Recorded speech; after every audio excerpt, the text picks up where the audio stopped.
maxed to the limit. What's the interest rate on those? 16%, 18, some as high as 22%. Hey, it's Russell. I know there's someone listening right now who feels like they're trapped. Their credit cards are maxed. They can't even make the minimum payments. They've piled up and you need help. Maybe you've lost your job. You're behind on the payments. And now the debt collectors are calling every day. Want some help? Jerry Givens can help. Jerry's been helping East Tennesseans for years get back on track, get their debt under control, or even eliminated. Jerry Givens knows what laws are out there to help protect you. These problems don't go away because you ignore the calls or letters. Trust me, they actually get worse, much worse. Jerry Givens has helped thousands of people by stopping those calls and letters. Get their peace of mind. Stop living in fear. It's no fun. Call today to set up your free consultation. 865-801-9250. That's 865-801-9250. Stop the calls by making a call. 865-801-9250. You're listening to FM 105.7 and AM 1340, WKGN Knoxville, and W289CU Knoxville, Fan Run Radio.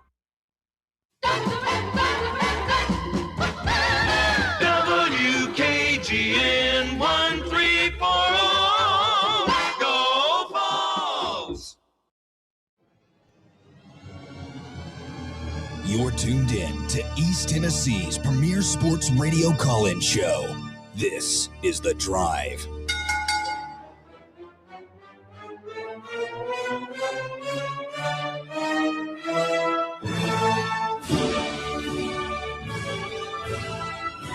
And hello, good afternoon, and welcome to 2026.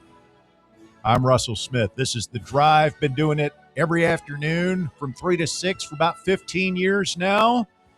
Have traveled the radio dial that landed here on Fox Sports Knoxville and Fan Run Radio almost 10 years ago, and kind of got it down here. I feel like this is going to be a good season. I feel like we've got our best lineup. We've had many different lineups over the years. I feel like we're finally figuring out how to do this stuff.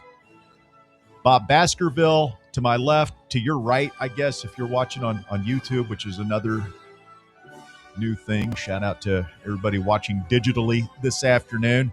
Bear and Walker through the glass, live in the White Claw Hard Seltzer Studios as we get down to it here this afternoon. First show of the new year. Let's make it a good one, boys.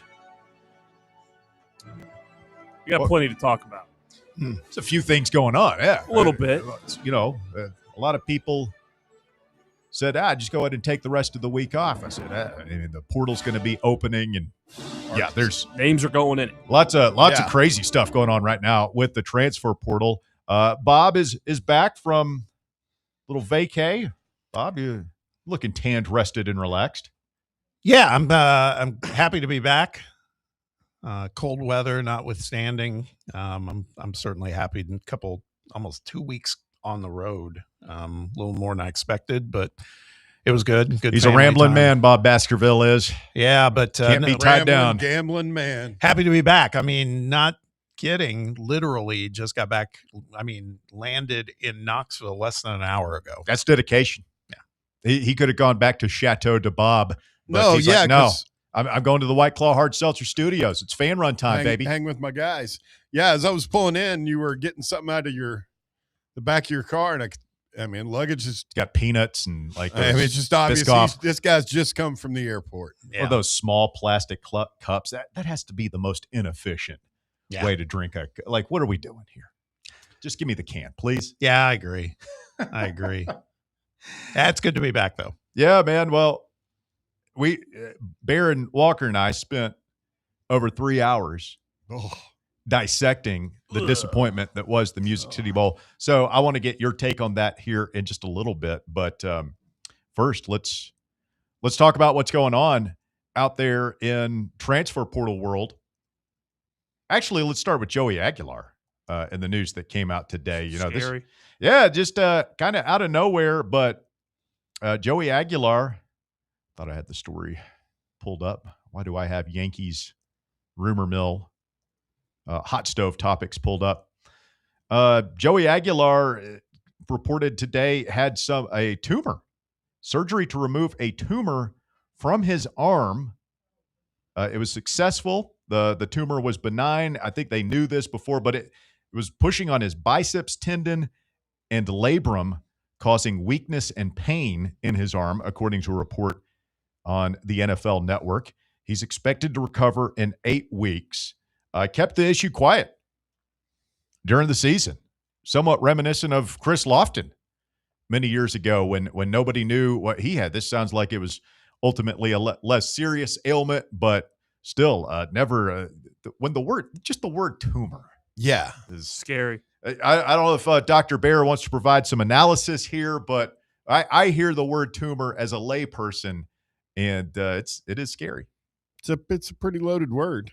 I mean, for sure. Yeah, the tumor on his bicep. Can I And it joke sounds about like it with it the was, Arnold voice now that it's not successful and they got it out, but it sounds like it was jammed up in his shoulder.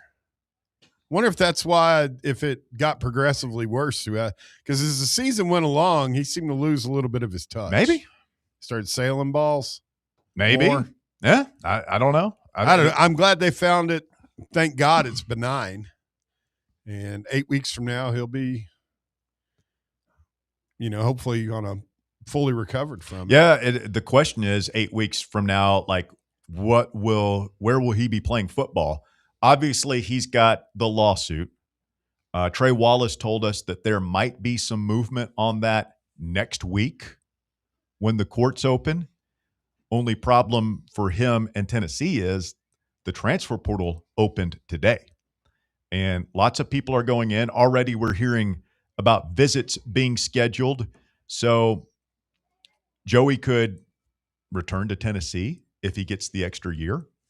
If he gets the extra year, but it's in a couple of weeks or months because the lawsuit takes that long to adjudicate, then Tennessee would probably most likely move on and take a guy out of the portal, meaning that Joey, unless he wanted to stay here for less money, which doesn't seem very likely, would have to go into the portal and start somewhere else, or he could lose the lawsuit and try his hand at professional football.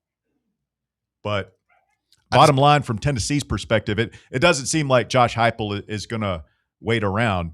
Now, where do they turn to? The reports today say that Tennessee doesn't seem to be much of a factor with Brendan Sorsby from Cincinnati. Sounds like Texas Tech, and I guess Kiffin's gotten in on it now. Maybe LSU. And then the Levitt thing is interesting because there were some rumblings over the weekend that, hey, maybe Tennessee is in that one a little bit more than we think. Today, with the portal being open, the smoke around Levitt is that he might be going to Kentucky. Wow. You're going to overpay?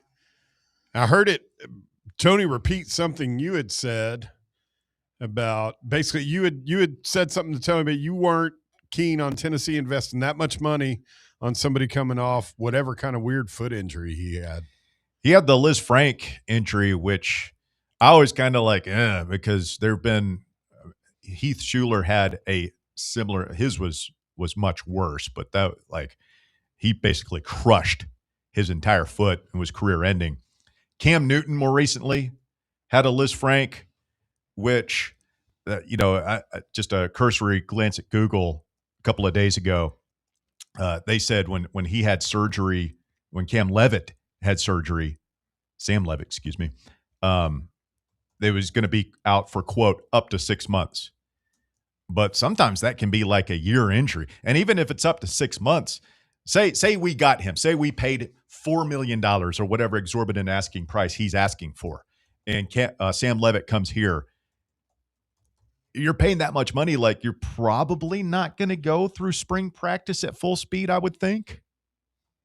I mean, you wouldn't think so. If I'm paying that much money for a quarterback, I want him here tomorrow. They got to be ready to go. Yeah, like leading off-season workouts and drills, 100% ready to go spring practice, off-season, all that stuff. So I like Walker. I mean, he's a fantastic player. There's no doubt. He's a great athlete, And I also wonder, like, you come back from, and he's had surgery on that. That's a major foot injury. Yeah, it was bad. You come back, like, athleticism, dual threat stuff is such a part of his game. Like, what kind of guy is he going to be when he comes back? Is he going to be the rip roaring, let it all hang out? Yeah, stick your foot in the ground and make a cut and head up field with I don't know. I'm not saying, like, if Heupel decides they want to throw money at him and they get him, like, I guess I'd be on board.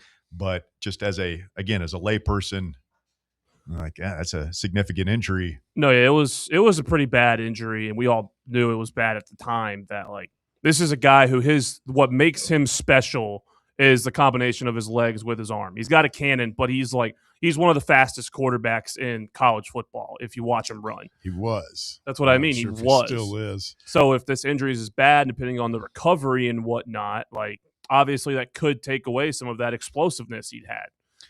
High risk, high ceiling on that one. It is like, if the Kentucky thing is real, that's a little upsetting, because if he's going to Kentucky, it's just for money, because he's not going there to win. Was it just me, or did Levitt have some sort of connection at some point with Oregon? And the reason I brought that Levitt? Yeah, I know he's from Portland. Yeah, because then you have the Will Stein piece of it too, him coming into Kentucky. Yep. I'm sure it is about money mostly, but well, you'd have to hate him now. I would. Yeah, I wouldn't like it, but it's also Kentucky. So, like, do we even play them next year? Oh yeah, they're one of our annual ones. Yes, we do. But I mean, the Oregon thing definitely tracks, because when we got him at Arizona State, Kenny Dillingham was a former Oregon OC before when we recruited him. So that tracks. Because they're saying that he originally committed to Michigan State. Mm-hmm. He played there for a year. Yeah. Okay. Picture Rupp's rafters right now. People, why are we spending money on football? Go get a point guard. They really are completely opposite of everybody else in the conference, aren't they? Yeah. So where does that leave Tennessee at quarterback? I don't know. Can I interest you in Ethan Grunkmeyer from Penn State? He just entered the portal. No, thanks. Has he played? He was, wasn't he the guy that he filled in for Aller? Was he good? Well, they're saying that this is foreshadowing the fact that Rocco Beck is likely going to Penn State. So I don't know, man. Like, again, I don't really, Mestamaker is still out there. Most people think he's following his coach to Oklahoma State. You've got the kid from UNLV by way of Virginia that we played against a couple of years ago that was linked to Tennessee. Calandria. Yeah, it feels like maybe that was his agent putting him out there more. You've got Lagway out there. There's a bunch of big names. I keep going back to, who was Joey Aguilar a year ago? You bring in somebody who's experienced and costing a little bit less than some of these other quote unquote big names. Josh Hoover from TCU still out there. Mm-hmm. That's more money that you can spend on other positions. So who's number one on everybody's hot board, regardless of position? At quarterback? No, just regardless. Oh, for overall. Tennessee. I don't know. We'll get into that. I mean, it's hard not to like the Coleman. Yeah, that's what I was Chaz Coleman at Penn State. And the running backs are pretty intriguing as well. I think a lot of that depends on how the staff ends up. And then who else goes into the portal. So you're just joining us today and you haven't been keeping up with Tennessee guys going into the portal. We said last year and even as recently as a month or two ago, it's like, who have we really lost to the portal that we really wanted to keep? Well, cross that one today. Well, maybe. I mean, we can get into it, right? Ricky Gibson goes into the portal last night. Owen Hurts, I guess it shouldn't really be a surprise. I don't know, Bob. For my standpoint, the guy came to Tennessee for a big raise a year ago after he had a good sophomore season. Fine. We gave him a raise. He came back for another raise before spring practice, basically threatened to sit out and go to the portal again. After Jamad got hurt. No, it's before Jamad got hurt. The second raise was? I believe. I have to go back and check. Okay. But he comes and it's like, okay, you got us over a barrel, Ricky. Here's your money. Kind of pissed off, but them's the breaks. He goes out there and gets hurt in the first game. I guess that's not his fault, but we paid him for the entire year. We paid him the raise on top of the raise that we had promised to do one half of football against Syracuse. Yeah. Yeah. So that leaves a bad taste in your mouth. Apparently, he comes back with his agent, wants another raise after not playing this year. And Tennessee, from what I hear, basically said, yeah, I don't think so, Ricky. Which I'm fine with. Yeah, I wish they'd spent all that money on the Mid-State Missile last year instead of Gibson. That's the part that just totally bums me out on Gibson is just the whole absolute greed failure of a lack. There's no return on investment whatsoever there, none. And so it's not even so much like, we miss his contribution. It's like, we missed the contribution we made to him. That's what's hurting us now. I'm just picturing the Dave Ramsey meme of him sitting there with his arms crossed. So you spent $1 million on corner who didn't play? Yeah. Correct. And you spent another $1 million on another corner who didn't play? Yeah. That's right, Dave. And you spent $2 million on a quarterback who didn't play? Uh-huh. Yeah. And literally, son, this ain't good. The one guy we should have kept, we let walk. We didn't pay him. I mean, if you're selling timeshares, Josh Heupel is an easy mark right now. That's all I'm saying. I don't know. It's look. I mean, you Step can't on in here for a cup of coffee and a donut, Josh. You can't plan the injuries, obviously, and I understand a contract is a contract. We pay him, and I mean, in Josh's defense, he was all SEC. Yeah. Well, so Ricky Gibson is one. Lance Hurd goes into the portal. That's not a big surprise. I think everybody knows that David Sanders is taking that position. His agent apparently is asking for $3 million. For Lance Hurd? Yes. Who stepped on the guard's foot and gave up the pivotal skip sack? In fairness to Lance, I thought he was very good this year. He was. Nobody played well in that bowl game. No, the interior of our offensive line was hot garbage, if you want to go back and watch that. But you can't pay whatever we're paying to David Sanders and Lance Hurd. And he doesn't want to play right tackle. So that's Bennett Warren goes into the portal. Who the hell's going to lay down after the extra points, Russ? Good point. I'm sure we'll find somebody. But again, he was next to Sanders, I believe, the highest rated offensive lineman we've ever signed. Bennett Warren? Out of high school. I mean, when they got him up off the field the other night, I was just looking at him on TV. He's massive. And he just didn't develop. Well, I mean, he was only here for 2 years. I mean, back in the olden days, it's like, okay, you didn't play much your first 2 years. No problem. You've got 3 more. You're redshirted. You got 3 more. Now, if you don't play after 2 years, these kids are gone. Yeah, I mean, say what you want about him. We have said a lot over the years, but you also had Philip Fulmer was, overseeing the development of the offensive line back then.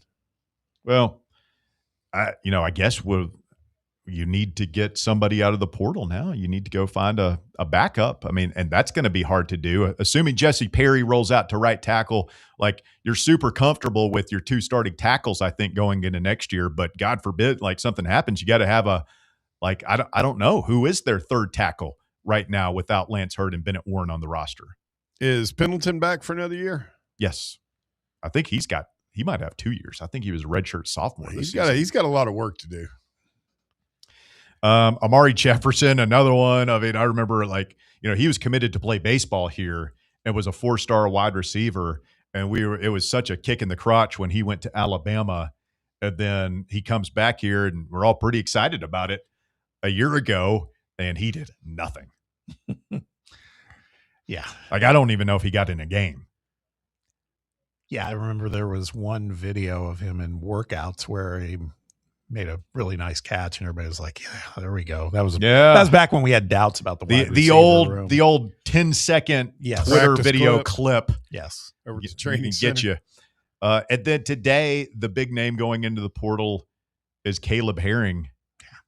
Yeah, 4-star edge rusher, projected starter coming in it. If you don't get Chaz Coleman, he was going to be the incumbent. He started the bowl game with Josh Josephs out, slated to start, and he decides to go in the portal.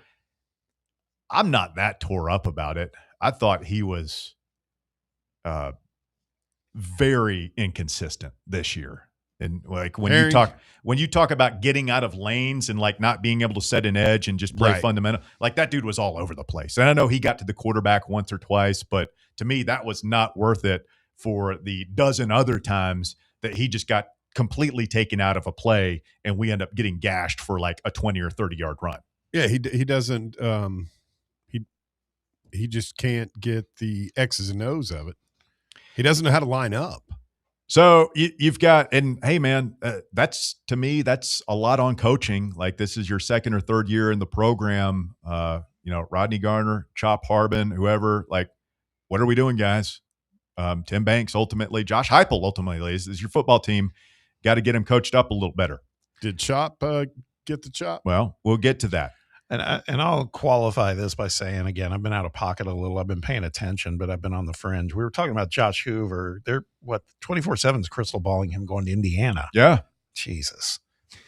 That's all they need, right? I mean, why wouldn't you? Yeah. No, I know. All right. So Bear asked about the coaching staff. It appears that the coaching staff is more or less set. Of course, quality control auxiliary positions will be filled out over the next month or two. But we'll tell you when we continue with your Rocky Top report. Tennessee's new look defensive coaching staff, a couple of new names that fans are pretty excited about. We'll go through the new look coaching staff. We'll continue to break down the transfer portal, and we'll turn our attention to Tennessee basketball as they open up SEC play tomorrow at Arkansas. A lot to get to. You're listening to The Drive. Keep it tuned right here. Friday edition continues next on Fan Run Radio.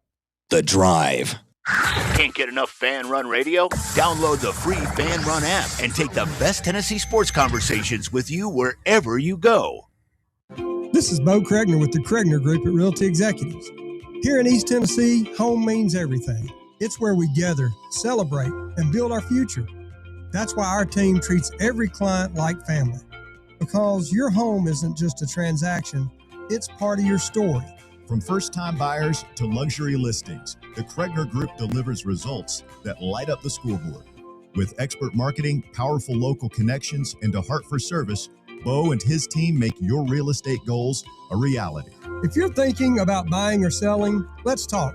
865-742-1035 or visit BoKnowsHouses.com. We'd be honored to help you win at real estate. The Kregner Group at Realty Executives. Walking by faith, serving others. Barley's has live music on weekends, general team trivia on Wednesday nights at 8 p.m., and now live sports trivia, courtesy of the Knoxville Trivia Guys, every Thursday night upstairs.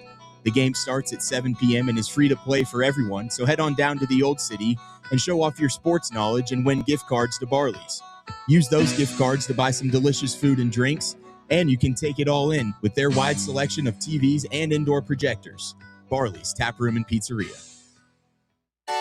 Citizens National Bank. Don't let the chaos of the holiday season slow you down. Adding your CNB bank cards to your digital wallet makes checking out fast and easy. Forget digging through your wallet or entering payment information. Just tap, pay, and you're on your way. Add your bank cards to your digital wallet for a smoother shopping experience. Citizens National Bank. Banking never felt so good. Member FDIC, Equal Housing Lender. Bankruptcy, divorce, personal injury. These are just some of the curveballs life can throw at you. Fortunately, East Tennessee has someone to help you work through these problems and recover. The law offices of Jerry R. Givens. If you're in need of legal advice, call today to set up a free, no-obligation consultation. 865-801-9250. As always, the phone call is free, the advice is free, so what do you have to lose? Call 865-801-9250 or go online to jrglawtn.com. That's jrglawtn.com. The law offices of Jerry R. Givens. Legal expertise you can rely on. This is an important medical message from Men's Pro Knoxville. If you're a man over 30 or you love one, and you've noticed changes that come with aging, performance and intimacy challenges, those aren't random off days. They're often signs of biological change and ED showing up in your life. Now is the time to act. I'm Evan Bass, and I started Men's Pro Knoxville because I saw the difference great medical care makes. We've been working hard every year to level up so you can too. Listen, sign up for some subscription pill and sure, something might go up, mostly your auto renewal fee. Men's Pro Knoxville gives you a plan, here locally, not guesswork from the internet. Our trusted urology-based medical providers focus solely on men's health, ED, performance, and now Peyronie's treatment to enhance your life. We get your labs in 30 minutes, then build a treatment plan tailored to you. We even offer new treatments that might keep you from using a pill every time. Imagine confidence returning and intimacy? Yeah, it's back. Join the community of successful men in Tennessee transforming their lives. Call 865-544-8220 or book now at menspronknoxville.com. That's menspronknoxville.com.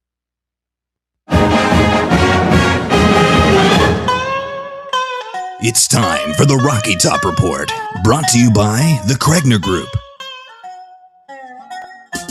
It is time for the Rocky Top Report. We missed one more, Emmanuel Okoye in the portal as well. So Tennessee, if whether they get Chaz Coleman or not, they're going to have to replenish that edge rusher position, which is, I mean, say what you want about Tim Banks and that, 5-year run of Tennessee football. Like we recruited the edge rusher position really, really well. And developed him. I mean, yeah. Pierce, Josephs, Jordan Ross was a 5-star who will hopefully stick around. Caleb Herring was a 4-star top player in the state coming out of his class. Okoye was, we were all stoked up about him, and of course he did nothing. I feel like, am I missing maybe somebody else? I mean, they inherited but Barron. Yeah. I mean, they had him playing at a high level. So, Tennessee, new look defensive roster, new look defensive coaching staff. Rodney Garner will be the D-line coach. Andrew A.J. Jackson comes with Fake Bear from Penn State to coach the edge rushers. William Inge stays. Not a lot of people saw that one coming. He will coach the linebackers. Jim Knowles, that is considered his position, so I imagine he'll be very hands-on there. Safeties / co-defensive coordinator is going to be Anthony Poindexter. He also coming from Penn State. And then Michael Hunter Jr. will coach the corners. He comes from Ohio State, where he and Knowles know each other. He's via Oklahoma State. Yeah, he's a very young guy. He was playing in the NFL as recently as, I want to say 2019 is when he retired. So very young guy. What I am happy to see is, remember when this whole Knowles announcement came out, whatever it was, like 3 weeks ago, there was talk that whoever was going to get that job before Knowles was named was going to have, some latitude to do some things. Yeah, to put together his staff. Yeah, I think we're seeing it. This is, you feel good about this? I do. I mean, we've seen what happens if you don't back in whatever year it was with 2008 with the claw fence. Yeah. And Bob Shoop. Yeah. The Magic Show. Probably the biggest nug or the most consequential news item that nobody's talking about. And I doubt we'll talk much about it, but we're making a change at strength and conditioning coach. Yeah. Mm-hmm. I kind of feel like you had to. Yeah. We got pushed around, man. We were like softer than baby food. Yeah, you got to start over there. Newborn. Kurt Schmidt is out after 5 years. He came with Heupel from UCF. Josh Heupel declines to renew his contract, which expires at the end of this month. So players, of course, still on break. I think school starts in like 2 weeks or so. So you got time to hire a new guy and a new staff, but there will be a new boss in charge of the offseason program once the players return. I mean, it was one of the biggest. There were a lot of differences watching all those games yesterday when you compare them to especially how we saw UT look the other night, which is not really fair to them. But the overall difference in level of toughness. Yep. Physicality. Yep. I mean, they were trying to kill each other last night in New Orleans. And we get into this later, but how about the overall level of physicality between these Big Ten teams and the SEC teams? Yeah, man. That we've seen. We're we're getting pushed around as a league. Alabama looked they're soft. not Alabama anymore. They looked soft. Can't run the ball anymore, Bob. Yeah. Roll down Tide. I mean, when's the last time that's happened? How about we'll that? Get into that later. You want to talk about game changer? There are a bunch of game changers in that, and I know we're going to get into it, but, the fourth down call by DeVore. The hit on Ty Simpson where he fumbled after getting the first down. Should just slid, man. Swung the whole game, man, in my opinion. That was the one. I was like, okay, this is done. Tennessee basketball back in action tomorrow. It's a 3 p.m. tip-off at Bud Walton Arena. Arkansas is the opponent. ESPN2 national telecast. Carl Ravitch and Jimmy Dykes will have the call as Tennessee starts the gauntlet. And it is a gauntlet, man. That first although I got to do a little digging this weekend on Texas. I mean, Texas has Sean Miller coaching, good coach, got some guys out of the portal. They're not record-wise, they don't look that strong so far. So that I feel pretty good about that one being at home, but going down to Bud Walton and then next Saturday, is it next Saturday in Gainesville? Speaking of Gainesville, Lady Vols. Yeah. Taking down Florida yesterday, starting off the conference portion of the schedule 1-0, 76-65. Looks like I didn't watch any of this, Bob, but it was a tight game, and Tennessee pulled away in the fourth quarter, winning 21-13 in the final stanza. I watched to be a team player with my wife. I watched the second half. You don't have to put it on her. You're a Lady Vol basketball enthusiast. Be proud. Well, that little Mia Paldo. She's a little firecracker, man. Yeah. She's tough. I like her. I mean, because you need more toughness in that program. Yeah. And then Kim, I know I've been tough on her before, but she had her hair game going yesterday. She looked great. Oh, yeah? Did she have it up? No, she had it, but definitely styled. And it made me wonder if maybe she's been listening to some of the voluntary reaction some stuff of your about fashion advice. Not my fashion advice. I'm talking about some of sexist the other words about maybe another coach and about Heupel. Yeah, maybe she was personal appearance is not show fodder. I'm just saying, maybe one way or the other. And she puts out the effort to present herself as a professional basketball coach. All Bob's saying is maybe Heupel could do with a little bit of that. Yeah, maybe. There's a lot of truth in that. You think Heupel should come out in the yoga pants with his hair done up? You think no, but he might want to try a shave and maybe a walk in the mornings. Him and yoga pants is that's a bridge not too a, far. Not a good man. visual. No. Yeah, he's all 6'4.5" or whatever he is. Yeah. 300-pound former college athletes. Yeah. I got a baseball note for you. You wrap up this Rocky Top report. Anson Seibert. We've talked about him a lot the last year or two. He's left the program. Oh, God. There's first our one of the new year. Yeah. I mean, seriously? I come back and that's what we expect it in football right now, but yeah, I don't know. It's a strange one, man. It'll be interesting to see if he can get it going. A 6'8", 235-pound right-handed fireballer. He was a top 100 recruit when he signed with Tennessee a couple of years ago, and was a guy who was thought to be a high-round draft pick. Had Tommy John, so he sits out last year recovering from Tommy John surgery. Fine, we're the defending national champions. Good things to come to those who wait. And he has some sort of a cleanup procedure done in the fall, which basically robbed him of fall camp. But at the time, they said he should be ready to go at the start of the season. Today, the roster is finally posted at utsports.com. He's not on it, and it's confirmed that he has left the program. So kind of a bummer, but you know what? We got pitchers. We got pitchers. I really hope he gets off to a good start this year. Who, Seibert? No, Helander. Boys. Yeah, well, man, pitchers and catchers report here in just a few weeks. Back to the Riggy Gibson talk. This came from Coach Fuzzy on the live chat. He said there was no second raise after McCoy was hurt. I mean, if you can't trust Coach Fuzzy.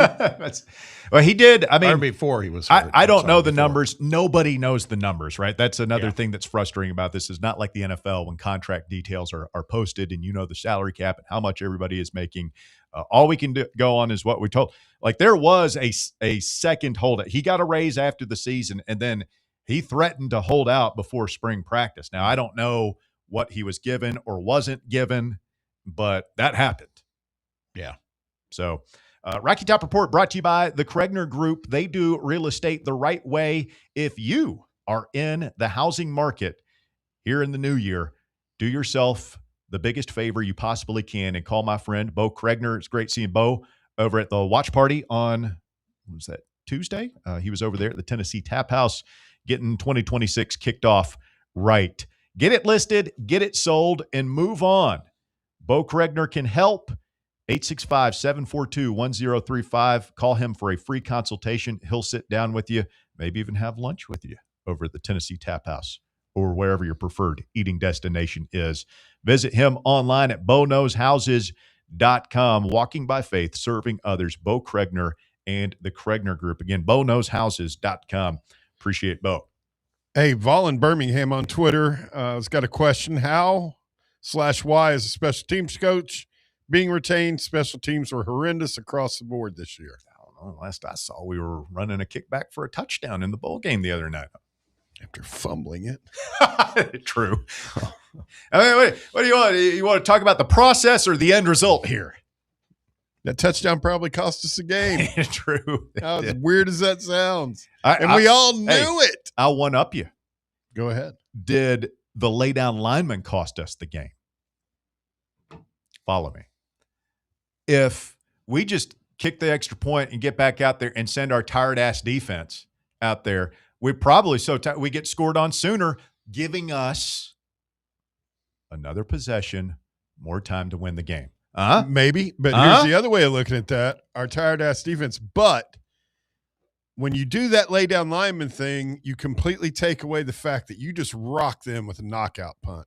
I mean, that's a good point, too. That's a damn haymaker. That's a good point, too. I know. You've had somebody, you see a fight, and a guy's got a guy in the corner, he's beating the living hell out of him, and then he lands one big shot, and then next thing you know.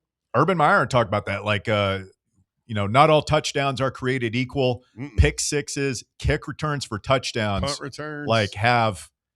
It's like the difference between hitting a mid-range jumper and a thunderous slam dunk that gets the crowd going. Like it can shake the other team. But we laid down for a good 8 minutes. It was the longest lay-down lineman, I think, of the Heupel era. As Tennessee fans, I mean, do you get embarrassed about it at all as a Tennessee fan? I don't know if embarrassed is the right word because there is no honor in this game anymore.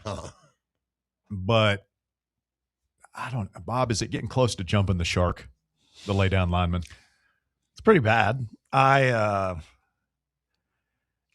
fact that it's now so predictable. I mean, we get it because we're fans, and we watch everything when it comes to the Vols. But honestly, and we're the only team that does. Nobody else does that. No. And it's kind of a common thread when we talked about, again, this is what I think is a bit of an epidemic with this team right now is predictability. Like that's one thing, but just everything, man, just what we're doing on play calls, just the fact that everybody's talking about that game against Illinois, the bowl game. Everybody's like, well, that was on brand, bad clock management, sloppy play, just all this stuff. It just feels like a reboot, man. And I'm not saying that, it's not going to be Josh leaving, but I'm like I said earlier, I'm happy to see that we're starting to shake up some of the coaching staff. We're hearing on the live chat, people are like, that's great about defense. What about offense? Yeah. It's I see their point. Yeah. But the devil's advocate, statistically speaking, the offense was very good this year. It was. The weirdest part about the whole lay down lineman thing to me, though, is that I think no other team in the country was affected more by faking injuries than Tennessee by their opponent. Yeah, no, that's the thing is like you're going back to the Ole Miss game in 2021 when Lane Kiffin just made a mockery of the rule.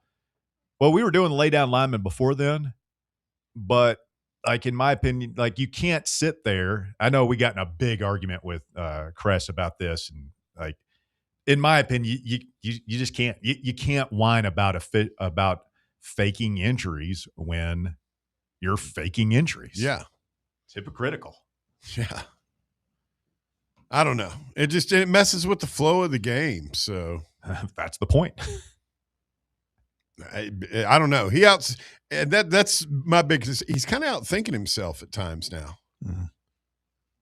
I think it hurt us in the bowl game. 865-966-3435, your phone number. If you want to get on the show this afternoon, we open up the phone lines to you. First show of the new year. Call or text us today at 865-966-3435. Shout out to those of you watching along on YouTube. Do us a big favor if you're there. Smash that like button, hit the thumbs up, hit the subscribe so that we can continue to grow here and have a big 2026 at Fan Run Radio.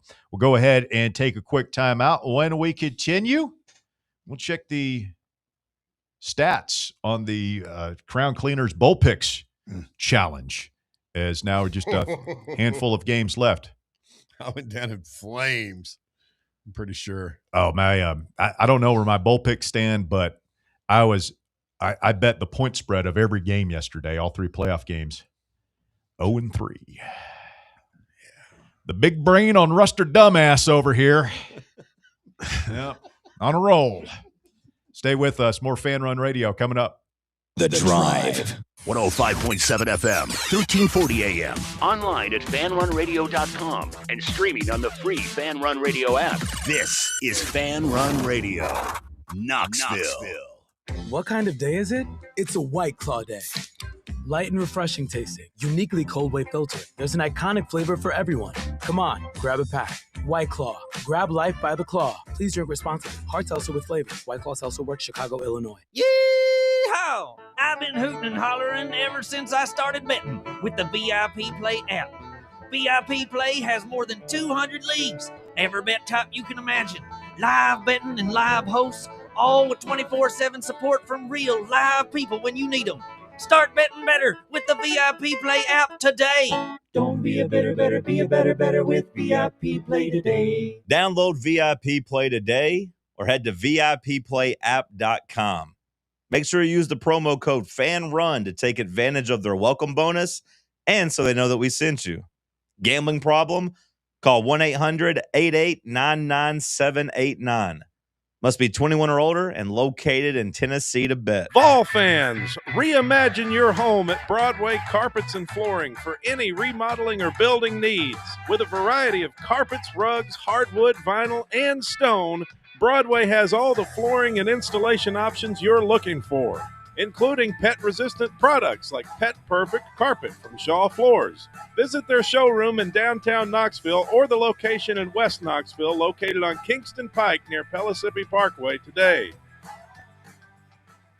Your smile says it all, so make sure it's saying the right thing. At Knoxville Smiles, we believe healthy teeth mean happy lives. Invisalign is a clear aligner orthodontic treatment that gradually straightens teeth without the use of traditional metal braces. And now, at Knoxville Smiles, we're offering Invisalign special pricing for new patients. Call for details at 865-539-1776 or just visit us at knoxvillesmiles.com. Don't wait another day to love your smile. Smile brighter with Knoxville Smiles. Timeless traditions start with the ones we love and what we bring home for the season. Bring Inward Half home this holiday. Comfort and performance, made for the journeys you take and the memories you make. For quiet moments or the days you'll remember forever. From performance polos to cozy hoodies, modern apparel for men, women, and kids, there's something for everyone. This holiday, make tradition comfortable. Make it memorable. Make it Inward Half. What if I told you you could pay off your home in an average of 7 years without making more money or spending any time less, simply by changing how your mortgage is structured? Sounds impossible? Let me show you how it works. I'm Chris Burleson with University Lending Group, helping families across the U.S. save thousands in interest and own their home years sooner. Don't believe me? Give me a call at 865-388-7634 or visit smartloantn.com to learn more. NMLS number 332941. Got a problem tree looming over your home? Call ECR Total Landscapes. Whether it's trimming, removal, or storm cleanup, our certified pros get the job done safely and efficiently. We're licensed, insured, and ready 24/7 for emergency calls. Big or small, we cut them all.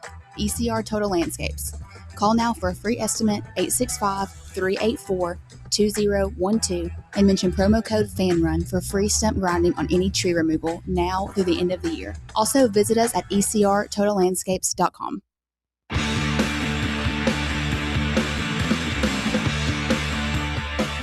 Fan Run Radio, the drive continues. Russell Smith, Bob Baskerville, Bear, and Walker Smith, no relation, hanging out on a Friday afternoon, getting 2026 kicked off. Right, we got Curtis Wilkerson from InsideArkansas.com coming up in hour number 2 to preview tomorrow's conference play opener between the Vols and the Hogs. And then coming up hour number 3, we've got our old pal Jake Crane, who had a big piece of media news yesterday. His show, Crane and Company, is now called Crane and Cone, and it is moving to On3 Sports. Isn't everything? Big move for Jake and the boys. They deserve it. It's pretty awesome. Said that's been in the works for, Shannon Terry said that. It's been in the works for a couple of years. They've been talking. So Shannon Terry tweeted that if Pete Nakos gets over 100,000 followers on X by the end of the day today, he's going to give him, quote, a big raise. And he's only got like 94,000. It's not going to happen. I guess not. Poor Pete. Surely he gives him the raise anyway, right? He's just having a little fun on Twitter. Meat's broken. That would piss me off. My boss said, like, if this thing that's totally out of my control happens, Russell gets a huge raise, and then it didn't happen, I would be so mad. Yeah. Livid. Like if it's something that's on me, if it's up to me, I do something, and that means I get the merit. Yeah, like that's one thing. If I don't get it, then it's on me. But if it's just up to a bunch of randos online, oh, I'd be so mad. I'm pulling for you, Pete. I hope you get your money. I already follow him, so yeah, no, that's like I follow. What can I do? So the Crown Cleaners Bowl Picks Challenge. What do we have? Like, there's the 3 playoff games left. Are there? I know there was a bowl game going on right now. Are there other bowl games? There's probably a handful of other games, There right? is, yeah. So right now, tied at number 1, it's Coach Ship's picks, or Coach Ship. He's number 1, and then Mike D's. I don't know if he's related to the Beastie Boy. Mike D's? Yeah. Is there another word after it? No, it's just Mike D's, but instead of it's got Mike D's and then the dollar signs. Huh. So they're tied they're 27-12. Congratulations to those guys. Captain Vol Ears is tied with Cheddar for 3rd, and then Joshy Boy. He's still in it? Tied with Give Him 6, Huddy, N. Sluga, Jeremy, a bunch of people at Matt Flim and Coker Titans 82 tied at 5th. Scroll down through Where here. are you at? I don't know. I've it says it at the top. It'll tell you where you're at. I've climbed to 59th place, boys. I'm in 36. Haji Sheik is tied for 21st, as you would expect him to be on there. I'm tied for 36th as well. 22-17? 22-16. You must have missed a game. So I'm higher ranked than you. No, you're really not. See, I'm 22-16 is better than 22-17. I don't know if that I just have to walk means you you through didn't this. pick one game. Yeah, that's not fair. I'm higher 21 winning percentage. I'm 21-17 because I didn't get in time. I missed that very first game, that Jubilee or whatever the hell they called that first. Yeah. So you and I are tied. We're both bet one spot better than him. No, he's down in 59th. I'm down. I'm 59th. Oh, 21-17 is the same as 22-16. Yeah. Right? I mean, unless I'm missing something. No, I mean, you know. How are you in 59th if you've got? I don't know. That's what it says here. I'm 22-17. Yeah. Could have 220 points. So we will continue to track that. By the way, congratulations to Shane Tulloch. He won the final Crown Pick of the Week contest. He had Illinois winning 38-35. Shane, big jerk. Let's see. There are some. Wow, I took a pounding past 2 days. I did pick Indiana, though. That's the only one of those of the playoff games I got. I got one of the playoff games right. Shout out to Crown Cleaners, providing Imperial dry cleaning service to all of Big Orange Country since the 1960s. We appreciate their support this past year. Get your 2026 started off. If you got that dress shirt with that nasty sweat ring around the collar, maybe armpit stains, what are you doing? Maybe you got a little Arby's on your favorite tie over the holidays, maybe some dress pants, a little mustard stain. Get that stuff taken care of, man. Get those clothes up to Crown Cleaners. 2 locations, Bearden Hill, right across from Krispy Kreme, North Shore Drive, South North Shore Drive near Dunkin' Donuts. Visit crowncleaners.com to learn more. Tell them Fan Run Radio sent you when you go in there with your dry cleaning at Crown Cleaners. So here's your bowl update. Armed Forces Bowl is in play right now. Texas State leading Rice 27-7. I picked that one. I don't know. Then you got Navy and Cincinnati in the Liberty Bowl at 4:30. And then tonight, a doubleheader. You got Wake Forest against 5-7 Mississippi State. Jeff Lebby. Mm-hmm. Let's go. And then Arizona. I think Arizona SMU is going to be an interesting game. That actually might be kind of fun to watch. Nothing else is on. Well, there's great college basketball on tonight. I forgot about that. I would have known if not for you, Bob. Yeah. You are our basketball eyes and ears. Yeah, you got to like Big Ten. That's what the games are. Big Ten matchups tonight, but they're ranked against ranked teams like USC. I don't like this Big Ten surpassing the SEC thing. They're acting all high and mighty about it. It's like, all right, if you have a 10-year run, you can beat your chest about how you're the better league. Like, this will be your 3rd year in a row. If Indiana wins, this will be your 3rd year in a row that you've won the national championship. We dominated. The SEC dominated that league from what, 05 to 2020? I feel like you go all the way back to like 96, 97 with the exception of Ohio State breaking through a few times. Here's the thing. I don't disagree with you, but when you have a league commissioner who puffs his chest so much and says we should have 8 teams in that field of 12. He can't do that anymore. No, I mean, it's just stop, man. Yeah, you got to stop. Just stop. Because right now, if you count so far, there's some bowl games left and then there's more playoff games left. But you mentioned Indiana. There is going to be one Big Ten team that's guaranteed a chance to win that 3rd national title consecutively. Okay, the winner of Oregon, Indiana is going to be in the championship game. The Big Ten so far is 9-3 in bowl games and college football playoff games. The SEC is 4-8. I gladly rooted for Iowa the other day. Yeah, no, I agree. I agree. Same. Here's my question. In 2013, the SEC had 3 teams make the NCAA tournament in basketball. And the late Mike Slive, the following year in Destin, called all his basketball coaches together, all his ADs together, and said, we got to fix this. Fire these clowns y'all been hiring for basketball coaches and spend some money on it. Get some coaches in. And they did. And the SEC has arguably become the best basketball league the past couple of years. If not, it's right there. Yeah. Do you have to have some sort of state of the conference meeting in Destin this spring with your athletics directors and your coaches and say, hey, guys, especially if the Big Ten wins again 3 years in a row, it's not a fluke. No, and it'll be 3 different teams too. I don't know. I don't know if it's like panic button time, but I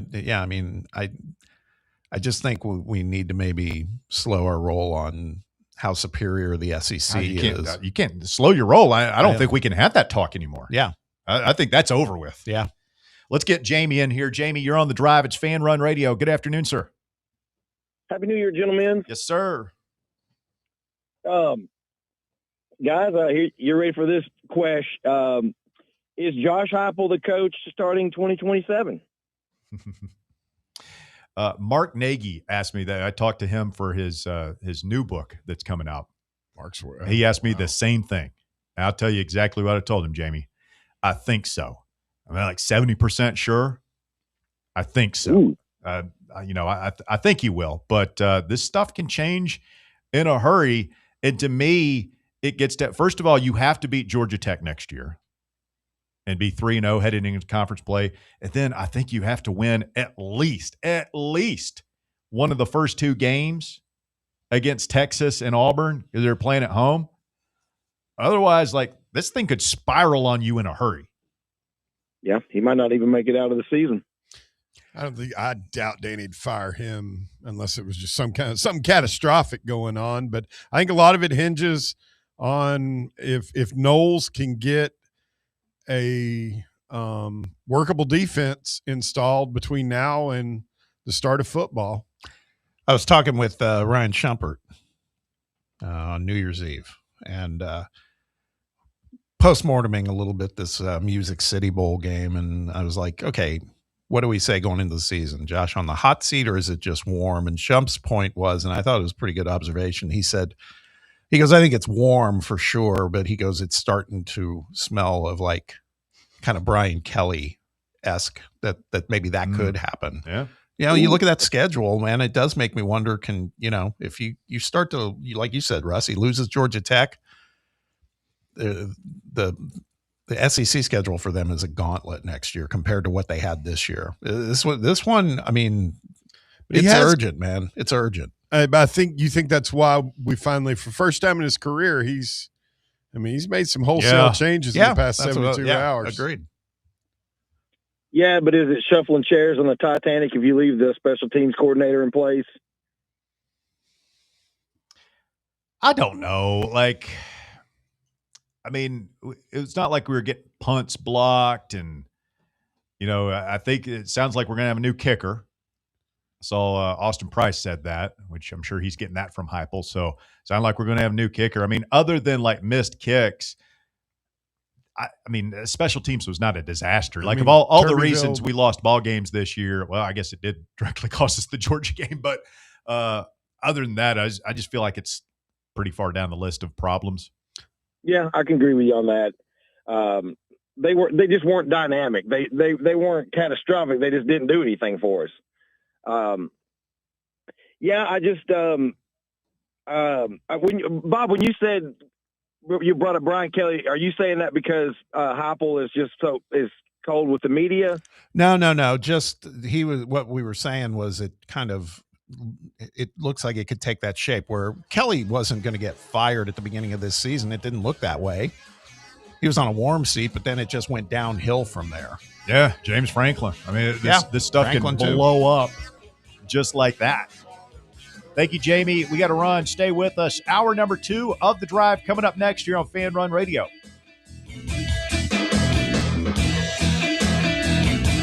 The Drive. The voluntary reaction. Can't get enough Tennessee basketball? Join Fan Run Radio as soon as every UT game is over for Big Orange Country's post-game radio free-for-all. The voluntary reaction. We'll be taking your calls on the Vols as soon as every game is over. So tune in and buckle up as we drink from the keg of glory all the way to the Final Four. The voluntary reaction. Raw, unfiltered, real. Welcome to Axle Logistics, where excellence isn't just a goal, it's an energy. As a leading third-party logistics company, Axle is powered by an award-winning culture built on a work-hard, play-hard mentality. Here, the drive for success is contagious and hard work never goes unnoticed. Whether you're just starting out or looking to level up, Axle Logistics is the place to launch your career. Join us and take your ambition to the stars. To learn more, visit axlelogistics.com.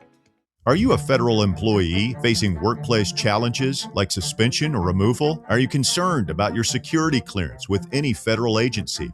You know the Griffin Law Firm is your trusted ally in military legal matters. But did you know they also specialize in civilian federal employment law? If you're a federal employee facing workplace challenges like suspension or removal, if you're concerned about your security clearance with any federal agency, the DOE, FBI, FCC, or DOD, you might not know it, but you do have legal recourse. The Griffin Law Firm specializes in federal employment law, military law, and security defense law. VFL Marshall Griffin and his experienced team are ready to make your problem their problem, no matter which federal agency you work for. Don't face federal employment issues alone. Remember, remain silent, request counsel, call Griffin Law, 888-707-4282, online at griffinlawdefense.com. Hey, Vols fans, Cody Brown here. I grew up right here in Tennessee and know what it means when someone says, I've got your back. That's why you can trust Farm Bureau Insurance of Tennessee. Whether it's your home, your vehicle, your family's future, or the business you built from the ground up, we will show up for all of your insurance needs. We are Tennesseans who understand what matters, which is doing right by you. Insurance is not all about just paperwork and policies, but it's about the people we insure every day. So if you want insurance that hits home, give me a call at 865-992-3871. Go Vols. Got a flat tire? Strange noise under the hood? Don't stress. Roll into Matlock Tire and Auto Service. From oil changes and brake repairs to brand new tires, Matlock's certified techs do it all. Fast, friendly, and fair priced, Matlock is the home of the price match guarantee. Bring in any competitor's ad and Matlock will match the exact same tire for the exact same price. Matlock Tire and Auto Service. 5 locations in East Tennessee. Visit matlocktireservice.com to find the location nearest you and schedule your appointment. You're listening to FM 105.7 and AM 1340, WKGN Knoxville, and W289CU Knoxville, Fan Run Radio. Today, we raise a glass of Jameson Irish whiskey to the sport of football. Hear, hear! To Gaelic football, born in Ireland in 1885 in its thrilling blend of soccer, rugby and basketball. On a massive field, 15 players kick or hand pass a round ball to score points over a bar or into a net. No pads, no helmet, no sense. Hear, hear! To college football, which kicked off in 1869 when Rutgers beat Princeton 6-4 in the Battle of New Jersey. With 11 players and helmets and pads, teams battle on a 100-yard gridiron with explosive pass plays and hard-hitting tackles. Unless you're called for targeting. Hear, hear! Since 1780, Jameson Irish whiskey has been enjoyed by sports fans all around the globe. Whether your football is Gaelic, American, or even soccer, we can all agree on super smooth Jameson Irish whiskey. Hear, hear! It's time for the Drive's Top 4 at 4. Hour number 2 of the drive underway, and time for the top 4 at 4. It's brought to you this afternoon by Knoxville Smiles. Walker Smith, it's your first update of the new year. Let's lean into it. Make it count, big man. No, we're making it count. It's all Vols. Let's Is do what it. it is. There's Vols all over the place. At number 1, a couple of notable players on Tennessee football announced they are entering the transfer portal over the last couple of days. The most recognizable names include cornerback Ricky Gibson, offensive tackle Lance Hurd, DN Caleb Herring, wide receiver Amari Jefferson, and offensive tackle Bennett Warren. Who's the most consequential player to leave so far? Probably Gibson. Gibson or Hurd. I mean, Hurd's a starting offensive lineman. My vote's for Hurd. Hurd? Yeah. Did you see who the MVP of the Rose Bowl was yesterday? The offensive MVP. It was the center. Yeah. Really? Pat It Coogan. was pretty sweet. Pat I'm gonna Coogan, who was that fireball from Notre Dame last year. Do you remember his pregame stuff he would do with the teams? No. I've got it. Dropping F-bombs everywhere. I mean, he's unbelievable. I mean, they manhandled Alabama. I'm going to say Gibson just because I think Hurd is the better player. I like him more. I think he gave us more. But I feel pretty good about David Sanders playing left tackle, Jesse Perry playing right tackle. I feel like our offensive line is pretty set for next year, aside from depth pieces. We've got Ty Redmond and a bunch of nothing in the secondary. Yeah, it's just Ty Redmond. That's why I'd say Ricky Gibson, too. It's just the depth of that area. At number 2, number 19, Tennessee basketball begins SEC play tomorrow afternoon with a top 25 matchup against John Calipari and number 18 Arkansas in Fayetteville. Tip-off is set for 3 o'clock on ESPN2 with voluntary reaction immediately following the game.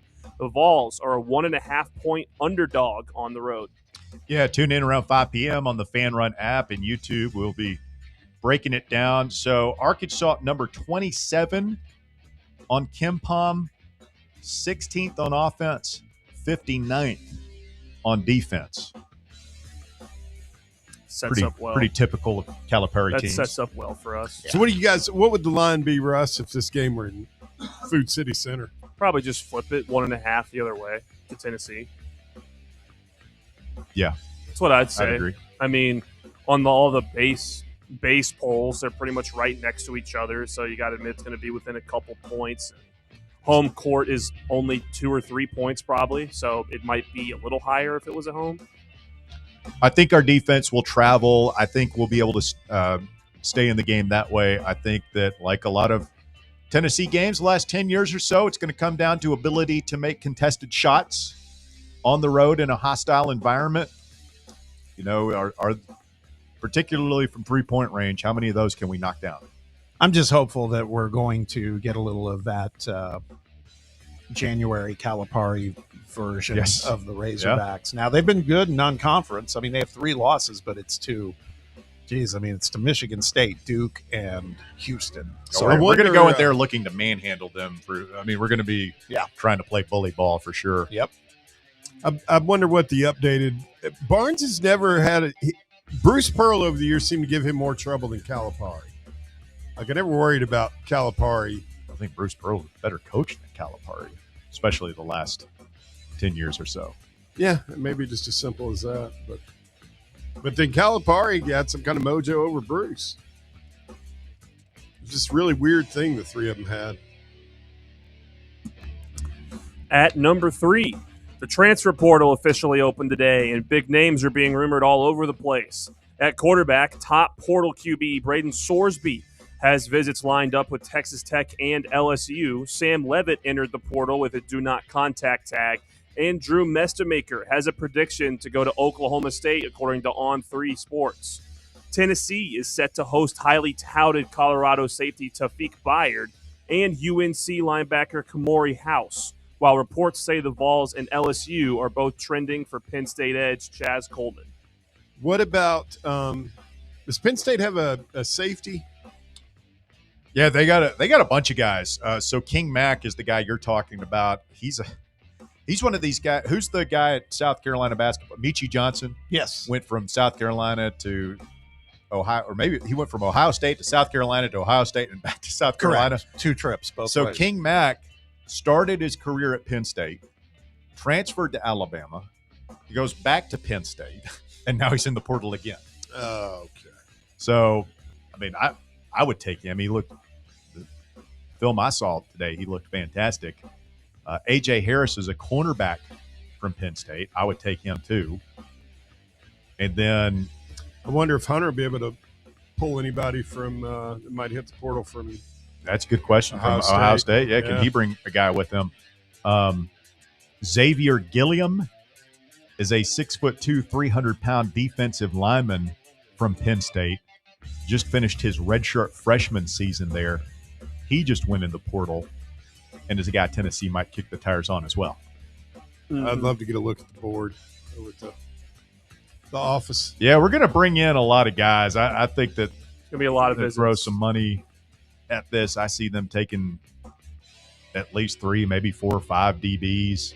Keaton Thomas is a guy we haven't talked about, the best linebacker in the portal coming out of Baylor, and he's already said he's going to visit Tennessee. Seems like a very that's a guy that you could plug and play for the Arian Carter. Yeah, very easily. Yeah, and we'll keep it updated as we keep going because this stuff is going to move really, really fast over the next couple days.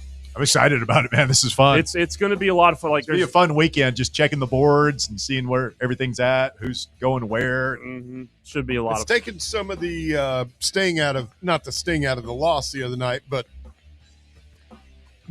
we've got new stuff. Snap it clear. We got a new defensive staff, and now we're getting new players. Yep. Makes this segment pretty easy for me. At number 4, the Lady Vols started SEC play with a great 76-65 win over Florida at home. Talasia Cooper led all Tennessee scorers with 17 points and 7 rebounds, while Z Spearman finished with a 16-point double-double.